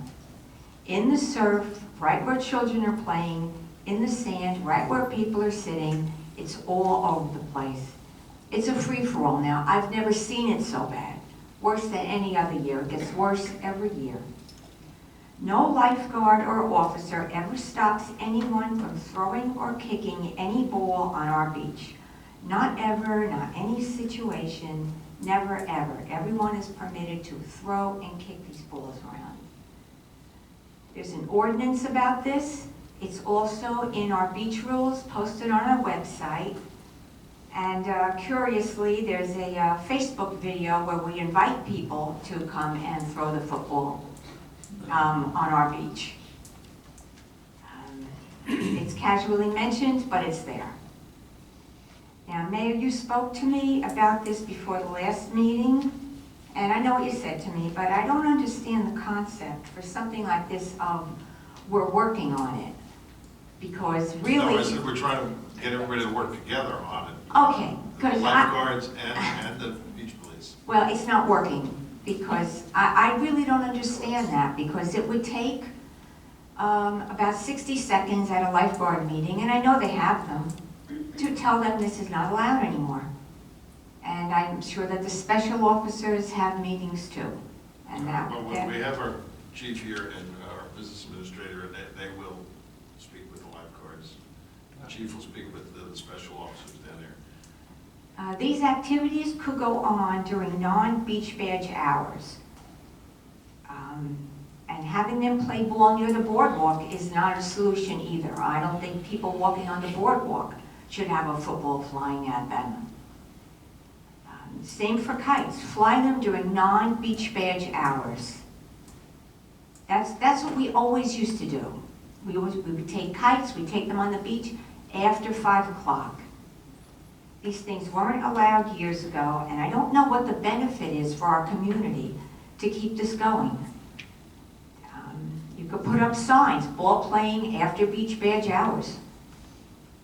We have terrific lifeguards, the water is safe, and the sand is not. And by the way, the recent comment on the blog about footballs wasn't me. Yes. I'm not the only one. People often speak to me after meetings. So, thank you for listening. I don't understand, if anybody's working on this, how it keeps getting worse. Okay, thank you. Thank you. We'll speak with them again. Sandy, I can just say that when we were on the beach handing out water on that very hot day on Saturday, it was something that the mayor and I had several conversations about in the couple hours that we spent there. And, people share your concern. You must have seen it. I mean, you observed this that day. I know what day that was. I mean, I don't know how you could miss The only thing it. that we saw was the volleyball event. The volleyball. When they had volleyball, that's a You didn't see all the footballs flying by the water. I don't know how you could not see them, but they were there. Thank you. You're welcome. Yes. But either one of you. Go ahead. I'll get to everybody.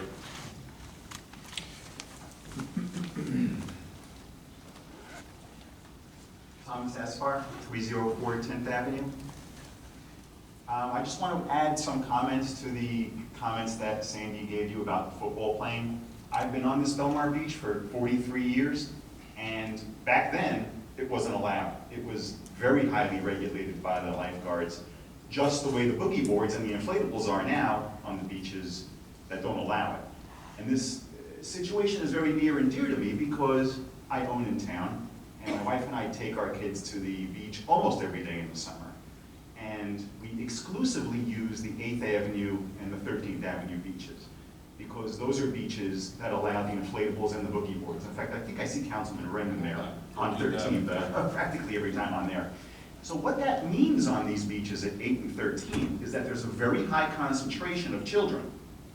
There's moms, pregnant mothers, there's mothers holding toddlers with small children next to them, and to sit there at the water's edge, which is where I sit, 5 or 10 feet from the water, and see these footballs come flying from 40 yards away and smashing the ground a foot or two from where these people are standing is frightening.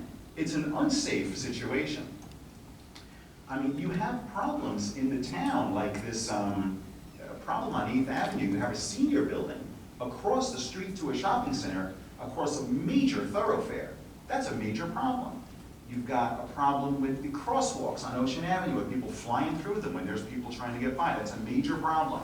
You inherited horrible problems from the previous administration. All of these problems will require consultants, attorney conferences, budget meetings to figure out how to pay for them.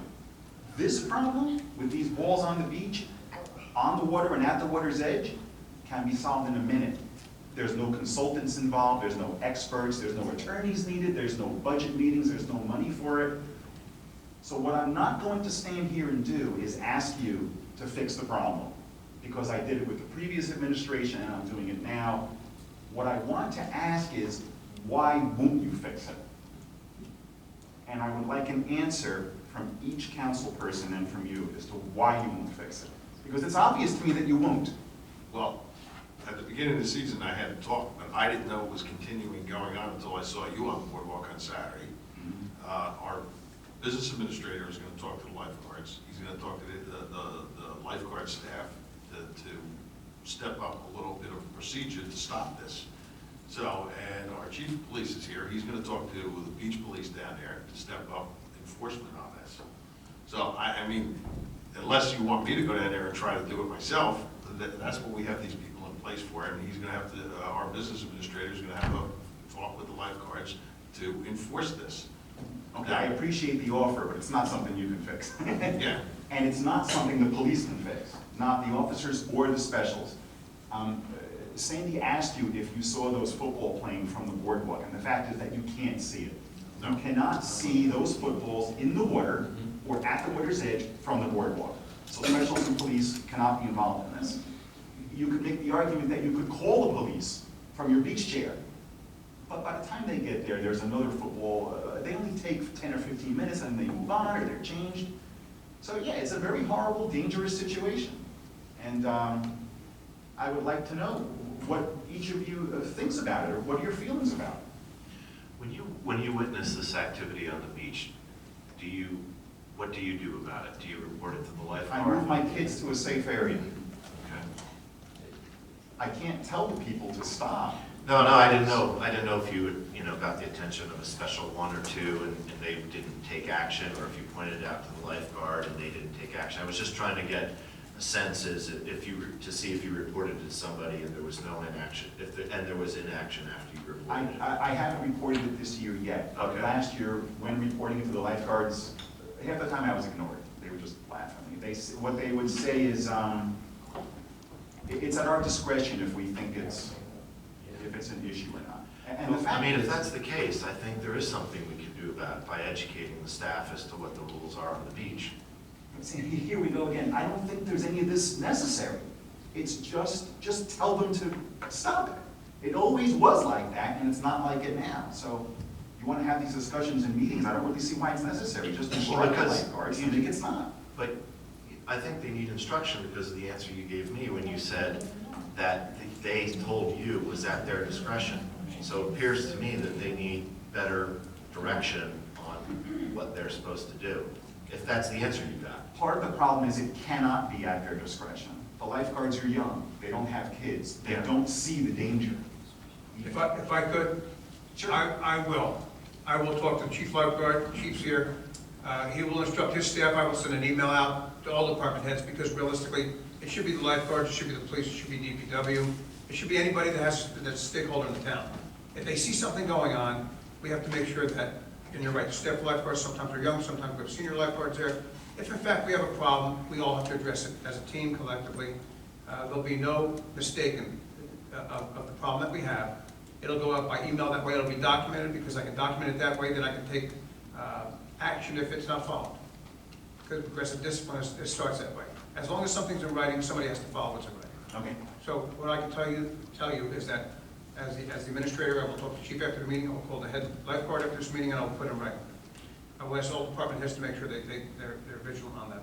Okay, thank Mr. you. Kirschenbaum, could you also provide to the council the ordinance that Ms. Caputo referred to and the beach rules as well? So I we will. have that for our reference. Do each of you agree with this situation? I agree with you. And can I ask Jean, going to the badge collectors, if they see, because again, you can't really see them, but if they see somebody playing ball, do they have a way of reporting it? I mean, we're gonna need reports from. They would never see it. You don't know. Well, the beach badge checkers are not down at the water's edge. And the lifeguards too are down there and they're watching the water, I mean, they which have is, a big that's enough their problem job. trying not to get 17-year-olds on the beach for free, rather, you know. Well, yes, but it's a collective thing. Everybody has to be involved, everybody has to buy into this. It's a culture change, and it's just not gonna happen anymore. Simple as that. You're right about And the it's culture right. change. You're right about the culture. That's what it is. There's a culture now that exists that anything's allowed. Right. New sheriff in town. I would also like your Facebook video to either be amended, edited, or taken down, where you encourage people to come to the beach and perform this activity. Well, That video's still up there. That was a mistake. That's misinterpreted. We talked about that when we were on the beach, and I explained that to you. Could you explain it again? How is it misinterpreted? I'm sorry, I don't remember exactly. So I don't first of all, that was a day that, I was on the beach. I was talking to the person that was taking the video. And, it has been brought, I think, to everybody's attention this year. And you just heard me ask for the ordinance and the resolution so we can review it. And we want to make sure that, that the rules are being enforced. Okay, I mean, maybe if you're going to encourage it, you should remove the ordinance, so then it's completely allowed. I don't know. Are you going to leave the video up there like that? I'll take a look at it and we'll see what we can take care of. Okay. We don't want to encourage improper behavior down there, we'll take a look at it. That's super. Okay, thank you. Yes.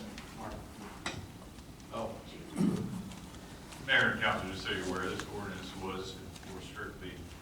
I don't have the ordinance in front of me. I don't know if April will look it up.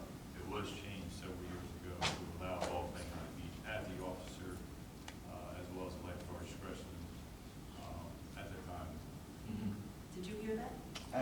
Yeah, that's not what I've read in the ordinance, but. Is that so? We'll take a look to see. Yeah, we're gonna see. Maybe something has been changed. My name is John Tapp Jr., 212 North Boulevard. Council and Mayor. What I would suggest to continue on this, the previous speaker's message was, why don't you you have a sign on the boardwalk saying, no bikes, no dogs. Why don't you have a sign saying no football? All right, so then there's no excuse if you have a sign saying no football. A few weeks ago, I'm walking to the beach, to the boardwalk to read the paper, and I see 3 teenage girls, 13, 14, walking towards me. And one of them has a cup of ice, a multicolored ice thing in it. And I stopped them and I said, how much did that ice cost you? She said, $3. And I said, well, you wouldn't mind spending $3.15 for it. The point I'm getting at is we still don't have any assistance for the high taxes.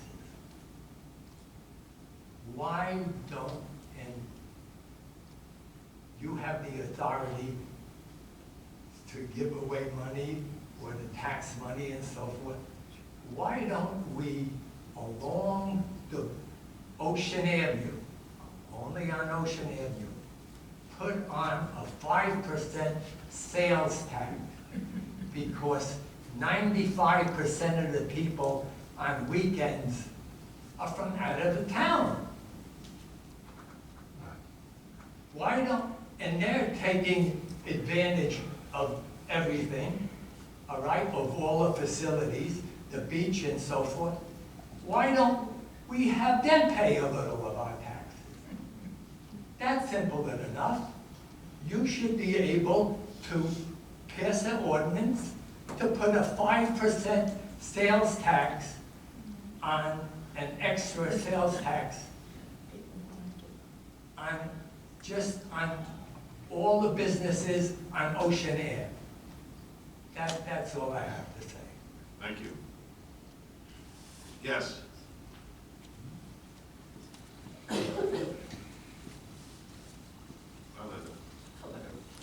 Linda Sharkus, 4th Avenue. I've been attending a lot of the zoning board meetings, and people in their application need to make sure they have parking spaces. And what I've noticed recently is that pools, swimming pools are going in that are taking away from the spaces that have been allocated for the buildings. They park in front of their garage, or their garage becomes a cabana. I'd like to suggest that the people who are approving these pools or giving the variances to put in pools to maintain the required parking for our buildings, since we do have a shortage, and you know, there's a house that's just been done that has 5, 6 bedrooms and only 2 parking spaces. Part is a cabana, and then they have the little swimming pool. Like, I don't understand why we're allowing people to overbuild on the lots. And I'm here asking that we re-examine our ordinances to make sure we avoid giving away backyards, parking spaces for things people, if they need a swimming pool, they should go out to suburbia where there's plenty of land and not take away from our parking. That was so important for them to get to build the house. So I really appreciate that we address that issue. Okay. Thank Take you. a look at it. Thank you. Yes.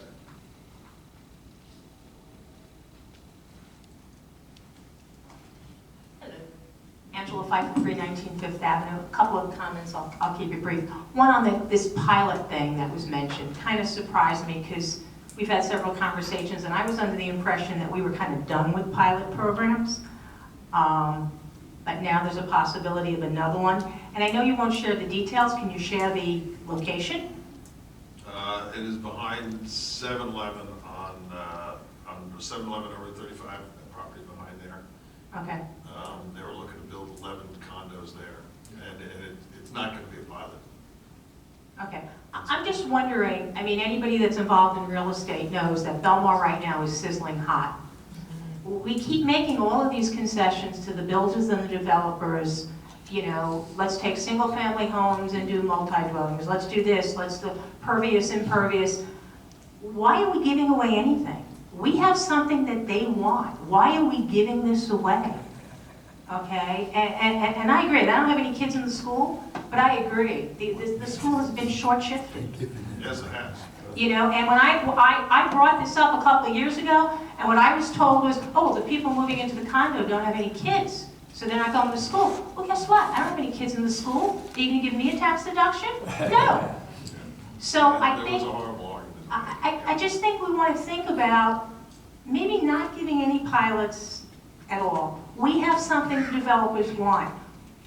We really do. We're in the driver's seat. So Believe me, we're negotiating because they were promised a big pilot, and okay, but they are not getting it. So you know that's what? all I can tell you. The document will be out, and we'll go through and explain how. Promised, you know, unfortunately, you know, things, you know, Pat said there's a new sheriff in town. You know, there's a new sheriff in town. So one thing that I'm going to make sure of, the school gets their fair share, me, the pilots are a shell game. We all pay school taxes. So if you're starving the school for that, they have to raise their taxes. Well, it's worse than a shell game, because as the other person said, it's the taxpayers that bear more of the burden, you know, whether we have kids in the school or not. And I have no problem contributing to the school, but everybody should pay their fair share. Absolutely. Okay, second, the approved vendor list for Taylor. Yes. I was surprised that there were only 3. Did we limit it to just Belmar? No, we opened it up for everybody, but we, Only 3 applied. I hand-delivered 15 myself, so I don't know why they didn't apply. We're gonna open it up again, probably in January. So that was my question. So maybe people just didn't know, maybe we can advertise it a little bit better or whatever, because I would think.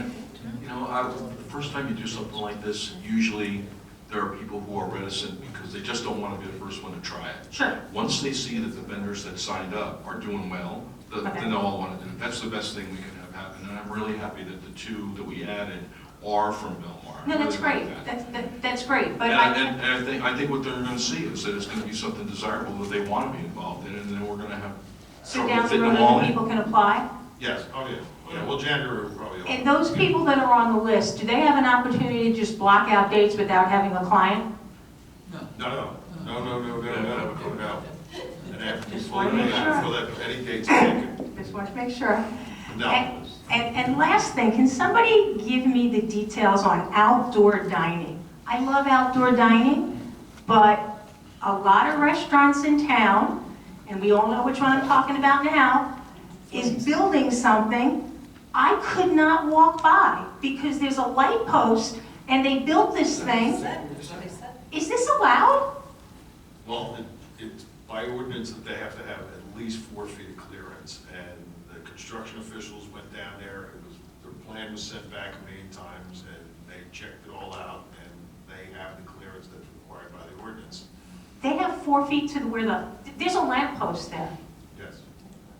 We went down. Believe me, they went down there and measured it because we looked at it the same way, and we took a look and said, there's not 4 feet there, there is.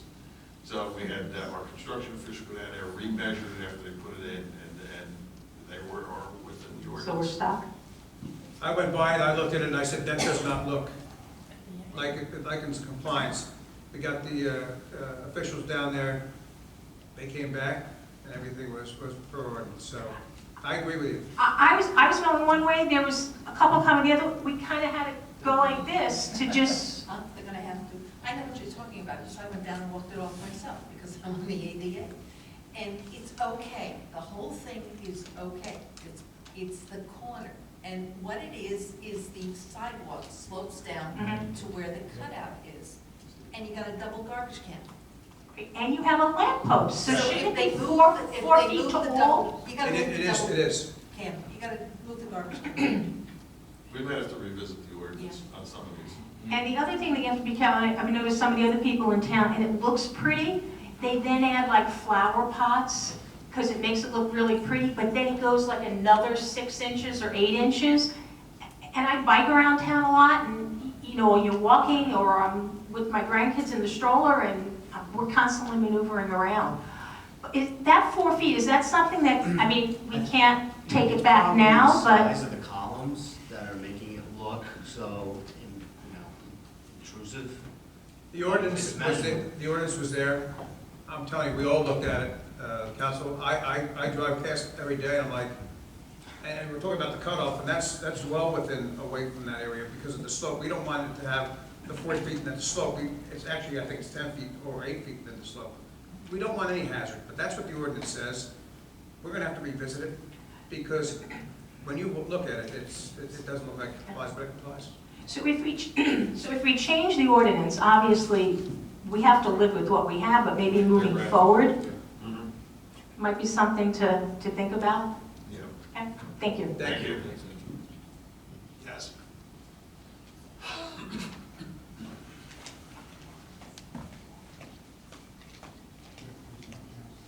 Good evening. I'm Pat Paleo, 207 18th Avenue, and I'm here for Snyder, the direction of Snyder Avenue. I was here in April, and I appealed to you to change the sign back, and now it's just becoming, a hazard. So My son, I believe, invited you over to our house last week, and I don't know if you got the email, to please enjoy our, patio and watch the accidents nearing to happen. Memorial Day weekend, we had 2 cars that were totaled on Snyder and 18th. It's just so hazardous, it's unbelievable. Snyder has now become the entrance, one of a main street coming into Belmar. Snyder, the trucks are coming down Snyder, speeding down Snyder. We have children on the first part of Snyder near North who they can't play ball in the street anymore. Not that you should, but everyone is fearful now because they're coming down North, making the left on Snyder, thinking that's the only way in. And it's just dangerous. It's ridiculous and it's dangerous. And I know that everyone's talking about the last administration, but I guess they did it. So the last administration changed it. Somebody was unhappy. Something about 2 streets needed to go. 1 street needed to go north, 1 street needed to go south. But then we still have 2 going south now. I am appealing to the board and to the chief. The sign needs to be changed. It's an accident. Well, we already had an accident. We didn't have anybody get it. Well, we did. The ambulance came for one of the gentlemen. But the other day, I was out on my garden, and a bicyclist was coming down 18th. He had the right of the way. He was doing everything right. And a car went right through Snyder. They go right through the stop sign because you can't see the cars coming down 18th because the cars are so high, you can't see them. And the cyclist went up on the lawn across the street from me. So it was another near miss. Every single day, it's a near miss on that corner. And not even, I can talk about quality of life, how I have to go, on my car, I looked at how different it is. Because I have to go all the way down to go to my house, which is the corner house on Snyder and 18th. I have to go all the way around. I go a half a mile to get to my house when I can just get off of 18th, and sometimes I do. I did today. It's just, we really need to do something about the street. I don't understand why it was changed, and it needs to be changed back. Okay, we'll talk to the chief and we'll take it under advisement and take a look at it. Well, that's what we said last time. That was April. And you said, once it becomes a safety issue, that you would look into it. So, Even some of the police officers are like, I don't know. this road was changed In October. October last year. Yes. I did a survey of the number of accidents from 2017. There has been 4 accidents located in that area along the 2-block area. I looked at all 4 accidents from 2017 to present. Neither of the accidents had any relation to the direction of the roadway. There's only been 4 since 2017 present. When I say only, I know it's a lot of accidents, but the direction of the travel was not a factor in 2017. 2017 to present. There's been 4 accidents in that location, in that 2-block area. And how many have been since October? 2017, January 1st to present, there's been 4 accidents on Snyder Avenue. Neither of the accidents, of the 4 accidents, had nothing to do with the direction of travel. Well, when you get to the corner, you can't look left because there's cars. You can't see the cars coming down 18th. My tree was cut the other day. And I understand that when a tree goes into the street, you have that right to cut it. I know that. And the gentleman who cut it was very gracious and very nice, but he did cut it because he said somebody complained that they couldn't see the stop sign. I don't understand. 2 of those accidents We were do have a petition, and the petition is growing. Like, we just thought it was Snyder. Everyone on Snyder is really upset, but the petition is getting larger. We have some people on 17th who are complaining because when you go down Snyder, you make a left on 17th, And now you're just going in, you're just circling, you're just circling. And the other day, when, what was it, the race was 2 weeks ago, people were just circling, we just sat and we laughed. We're like, okay, watch that car come around again. It's just created a hazard there. And I understand, if you want to make one street go north, one street go south, that's fine. But do it logically. You can't just start with B, because I know the person who lived on B is the one who wanted to start this. It needs to be logical. But to leave on 17th is just ridiculous. Ms. Palaio, when they're circulating, are they like circulating because they're cruising around like kids cruising? Because you get stuck. Because once you come down 18th, because Google hasn't been changed, neither has Waze. So they're telling you to make a right onto Snyder. And I can't even tell you the cars that go down the street on the weekend, down the one-way street. And I hate to use the word a joke, because we're out there, we're just like, oh my goodness. And somebody mentioned a sting before, and sorry to make that reference, but I read this article that 2 moms decided, because they had this issue, is to throw a beach ball into the middle of the street to see if the cars would stop. And my neighbor and I were contemplating it, because they are just speeding down Snyder, they're speeding down 18th, and I know that's another story. I live there. I know you. I'm a block away from you. Yes. And I understand completely, and I have an idea. I have talked to you, I love the way Chief's looking at me now. I have an idea. Would you like to hear it or discuss it later? Just a little idea that might help. I'd like to hear it if I can. Oh, sorry. The children that we're talking about, the families, are close to North Boulevard. Mhm. And there is a whole slew of them. And so I park myself on North Boulevard to watch this. They come very quickly around the corner from North Boulevard onto Snyder.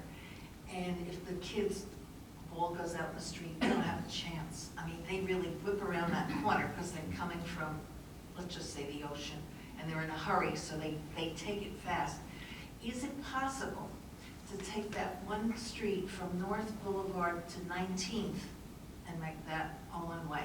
This way, it might avoid, it might avoid the traffic coming to 18th. And This has been I know that's addressed. crazy, but This has been addressed in the prior administration, where we reversed 19th Avenue and reversed 20th Avenue.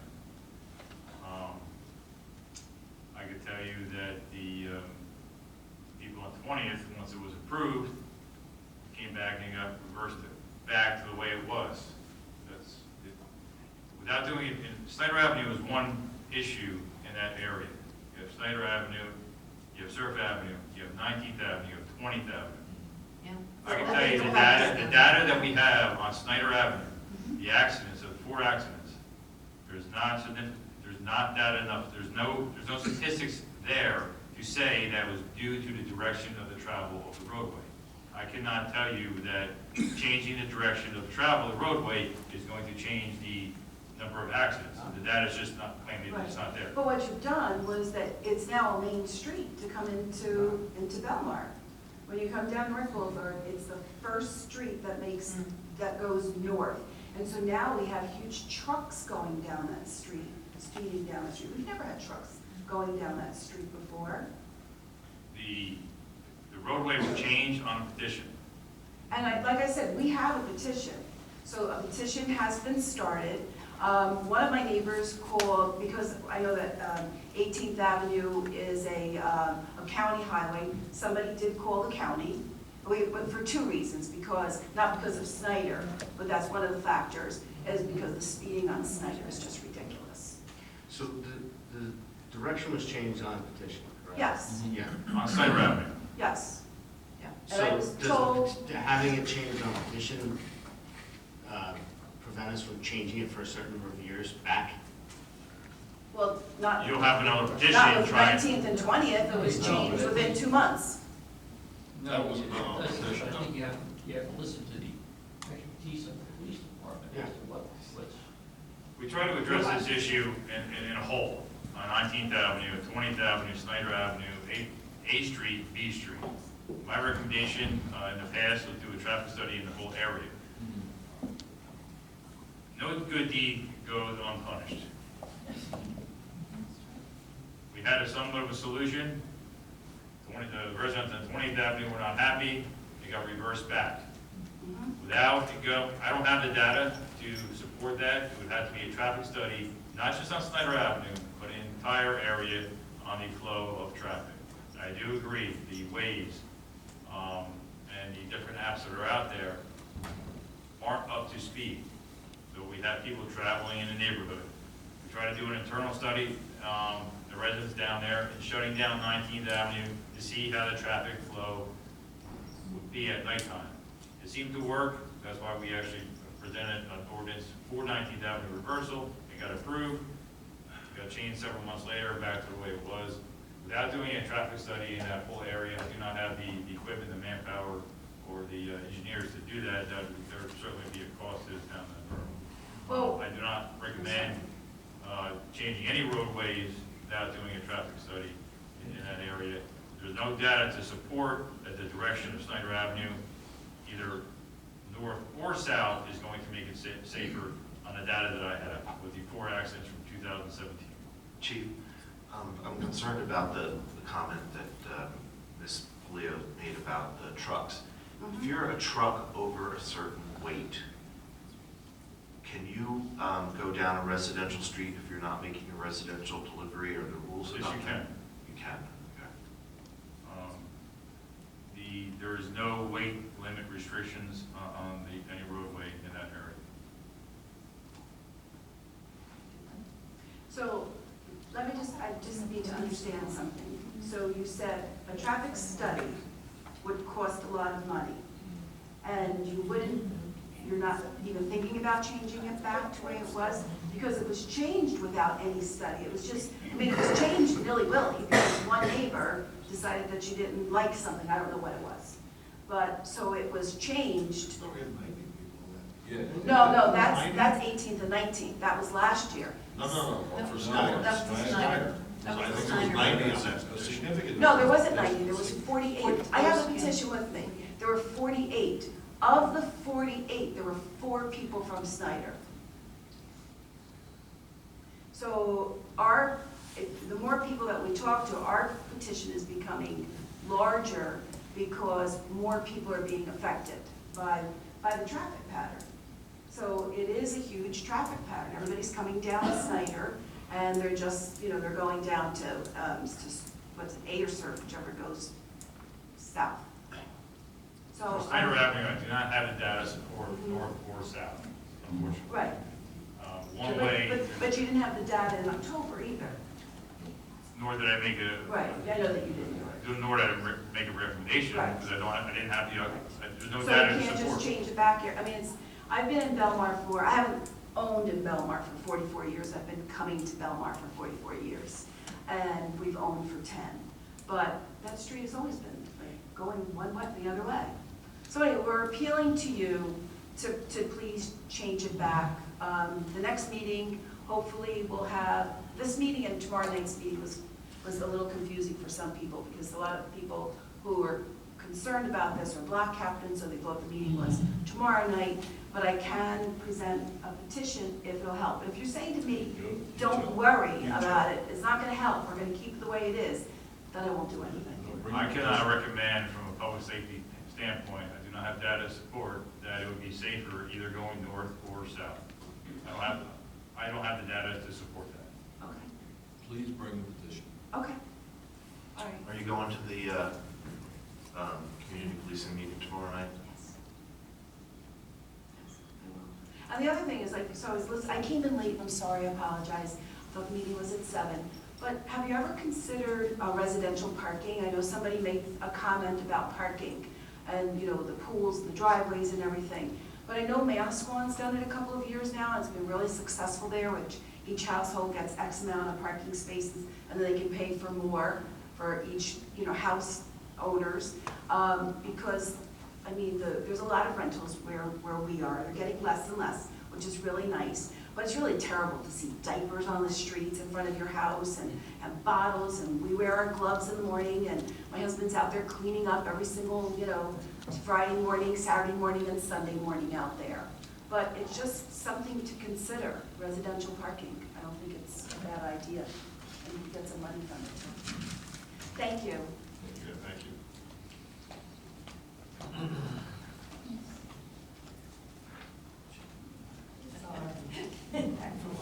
Hi again, Amy Fay, 400 River Ave.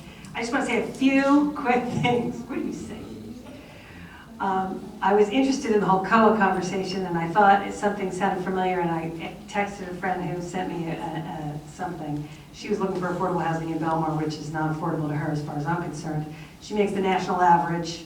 She, but she does gig work, so she pays for her own health insurance. So here we are. She can't afford affordable housing. She makes like $53,000 a year or something like that. She can't afford affordable housing rentals.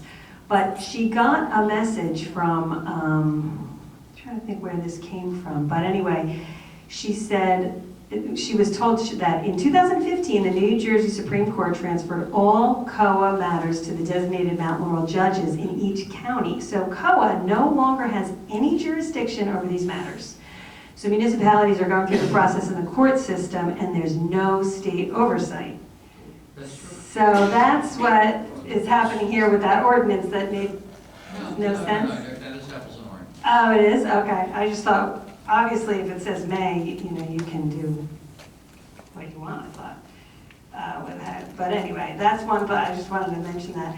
But I have a few things, although I actually, can't believe I'm saying this, but totally agree with Mr. Dilberger in regards to how pedestrians need to, behave themselves. I agree. We always lived on a busy street, and it's saved my kids because they know how to, walk around town. But I wanted to ask about the Route 35, the sidewalk side at the marina, I call it the Marina District. People call it Rhode Island Point. All those houses right there. So who would pay for a guardrail if we were to put a guardrail up there? Because that sidewalk is so, is right on the street. And even when you are paying attention and you're hearing, like I yell at my kids all the time, you're going to ride your bike with your headphones on? What are you, nuts? It can be the cyclist's fault or, but I've been on that road and it's pretty crazy. And I know every couple of years there's a story, and there was one just a few months ago where the car jumped the curb, went across 4 lawns before hitting a house, And I don't know what the speed limit is, but it's about 40 is what people do. 35 is the limit, 40 is what they do. So I know there's a guardrail on the other side of the street to protect the cars from falling in the water. But if we could have a guardrail on the side to protect the people, that is the affordable neighborhood in town, and young families are moving in there. And then, of course, right across the street, you have a playground and you have tennis courts that you want to work on. So where can we get that money? Can we get that from the state or the county? Well, yeah, we would have to get state approval even to start that project, so, because it's a state highway, yeah. So, I mean, the only thing we can do is ask. We're trying to do something with that crosswalk over there because it crosses 5 lanes of traffic going over there for Cleary Park, so. That's Right. me. Yeah. No, the one that's further down in the middle. With no light? That one? Yeah. When I lived over there, I didn't use it. I know. I walked all the way down to the light. L Street, yeah, which makes sense. It's fine, I think, but yeah. You can make 5 lanes of cars stop up there. That's, that's Right. crazy. So yeah, I mean, I'd be willing to work on that, to ask, try and get that. Yeah. And then I would love to see an additional surfers beach in Belmar. We have just the one surfers beach.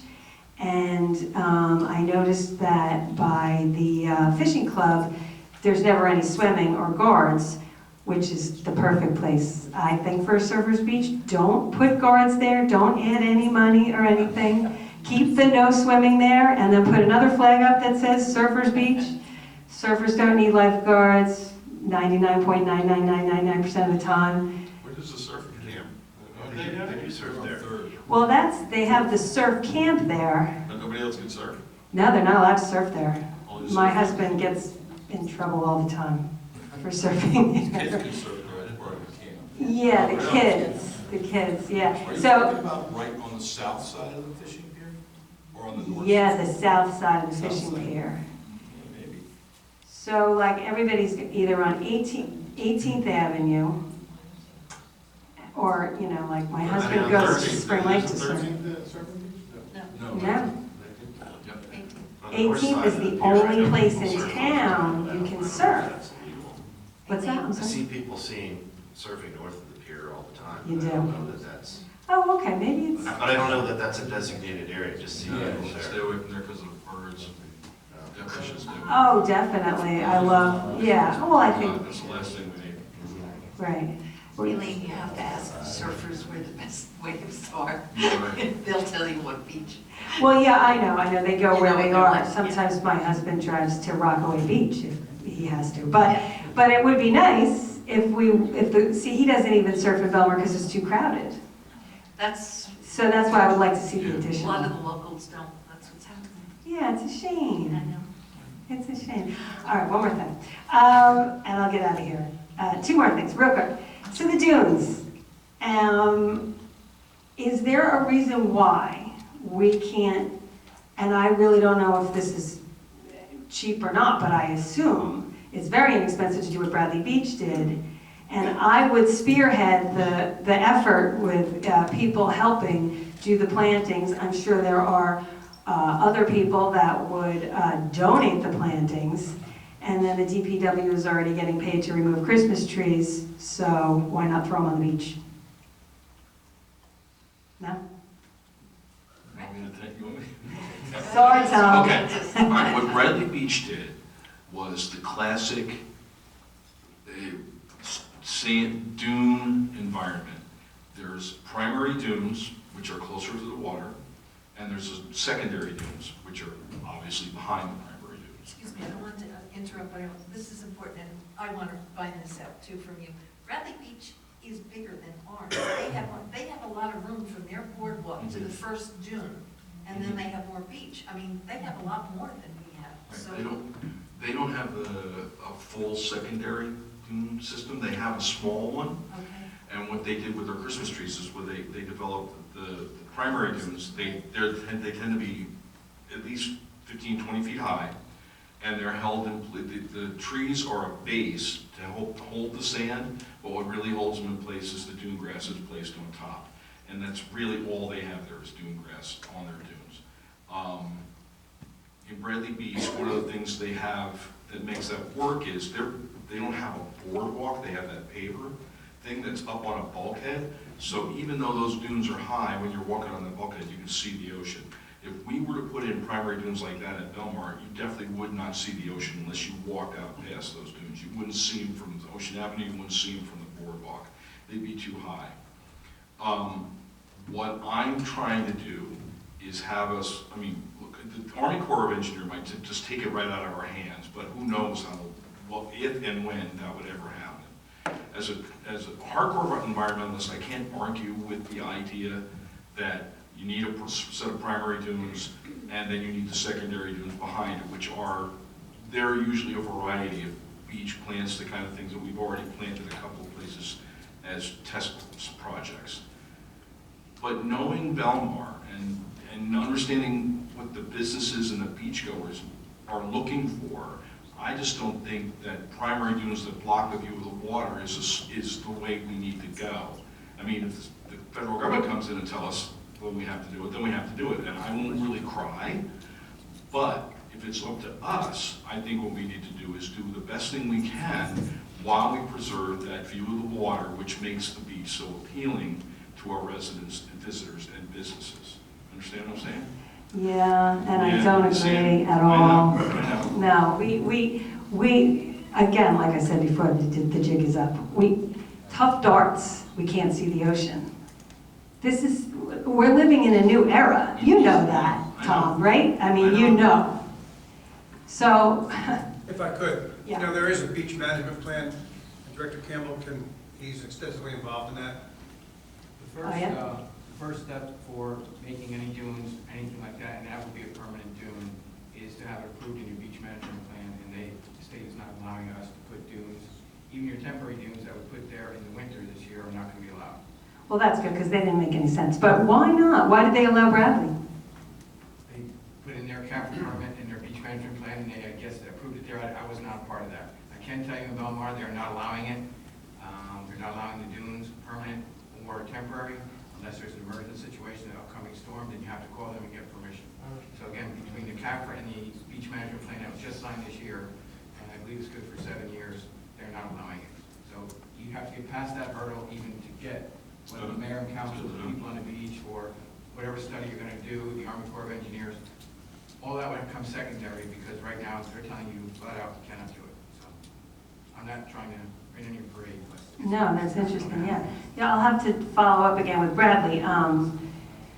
A councilman in Bradley is also the regional manager for their Surf Riders Foundation, and he's a major environmentalist all his life. And I asked him about those dunes. I figured maybe they were just, a cheapy version, and who knows, if a surge like what we had, they didn't have the devastation we did, but it might not be because of their dunes. It might just be the waves didn't have that power in that particular spot. So I asked him, and he said, yeah, and he studies this stuff all the time, and he said, yes, it's an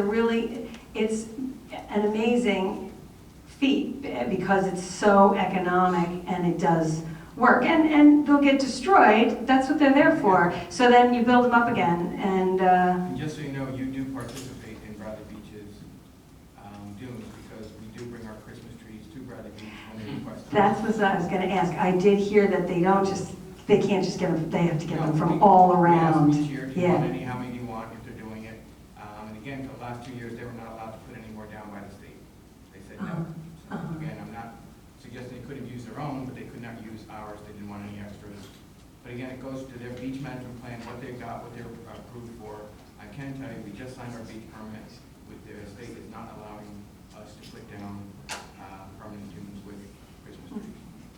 That's interesting. So, if the Army Corps of Engineers steps in, who pays for that? Is that like federal money that just Part of comes? the beach management plan is so that the Army Corps of Engineers can do studies. All that's needed so you can get the studies done with the state and the federal government to see the beach replenishment, how much they'll give us, how much they don't. You have to go to their rules. That's what the beach management plan is all about. It's for protecting the wildlife, it's for protecting the plant life, certainly for the people, and again, for the erosion or placement of sand during and after storms. It's all a big formula that they have. That's why they mandate the municipalities to have it. That's why it took so long to get. And again, myself, I know, Mr. Brennan is a environmentalist. He was involved. There's a lot of people involved, and I don't want to be the negative one, but they're not going to allow it. Okay, and did we get money for this back when? Did we get FEMA money as this being part of our plan? Because I remember right after Sandy them talking about, they even talked about a wall, which is environmentally disastrous, but that like we were going to get FEMA money to build a wall. And I don't mean to, as a layperson, disagree with, engineers, but like the notching of the jetties didn't work, walls don't work. It's just so frustrating for me that, Bradley Beach is sitting pretty and... Bradley Beach also had damage. I don't want to say they're sitting pretty. I understand they had damage with Sandy also. Right, But but again, that nothing being like said, what we had. No, but again, they are a much larger beach. That has a lot to do with it. That's probably because of the dunes. They have bulkheading too. They have bulkheading there. Oh, Yeah, they do. they're bulkheading. No, I understand they're not gonna allow it, but I just, anyway, I'm sorry, we're going off on a tangent, but did we get money for this way back, right after Sandy? I'm going to tell you again, I was involved in this beach. Oh, okay, so maybe Tom, do you remember? I don't believe we did. They talked about it. It was one of the things that was discussed. Okay, But I think that's as far as it got. Discussion. okay. And, like I agree. I just worried that we did, and it... Walls are not the answer. Okay, all right. And I just have one more thing. I do want to thank you so much, because I know I'm a pain in the neck. And after many, many years of being a pain in the neck, this is the first time I can get an honest response. And I really appreciate that you do respond to me, and because we all come up here because we have complaints. Otherwise, we don't get involved. And I understand that must be frustrating for you guys who volunteer. So thank you. I appreciate it. All right, thank you. Anyone else? All right. April? Motion motion to close the public session and adjourn the meeting? Motion. Second. All in favor? Aye.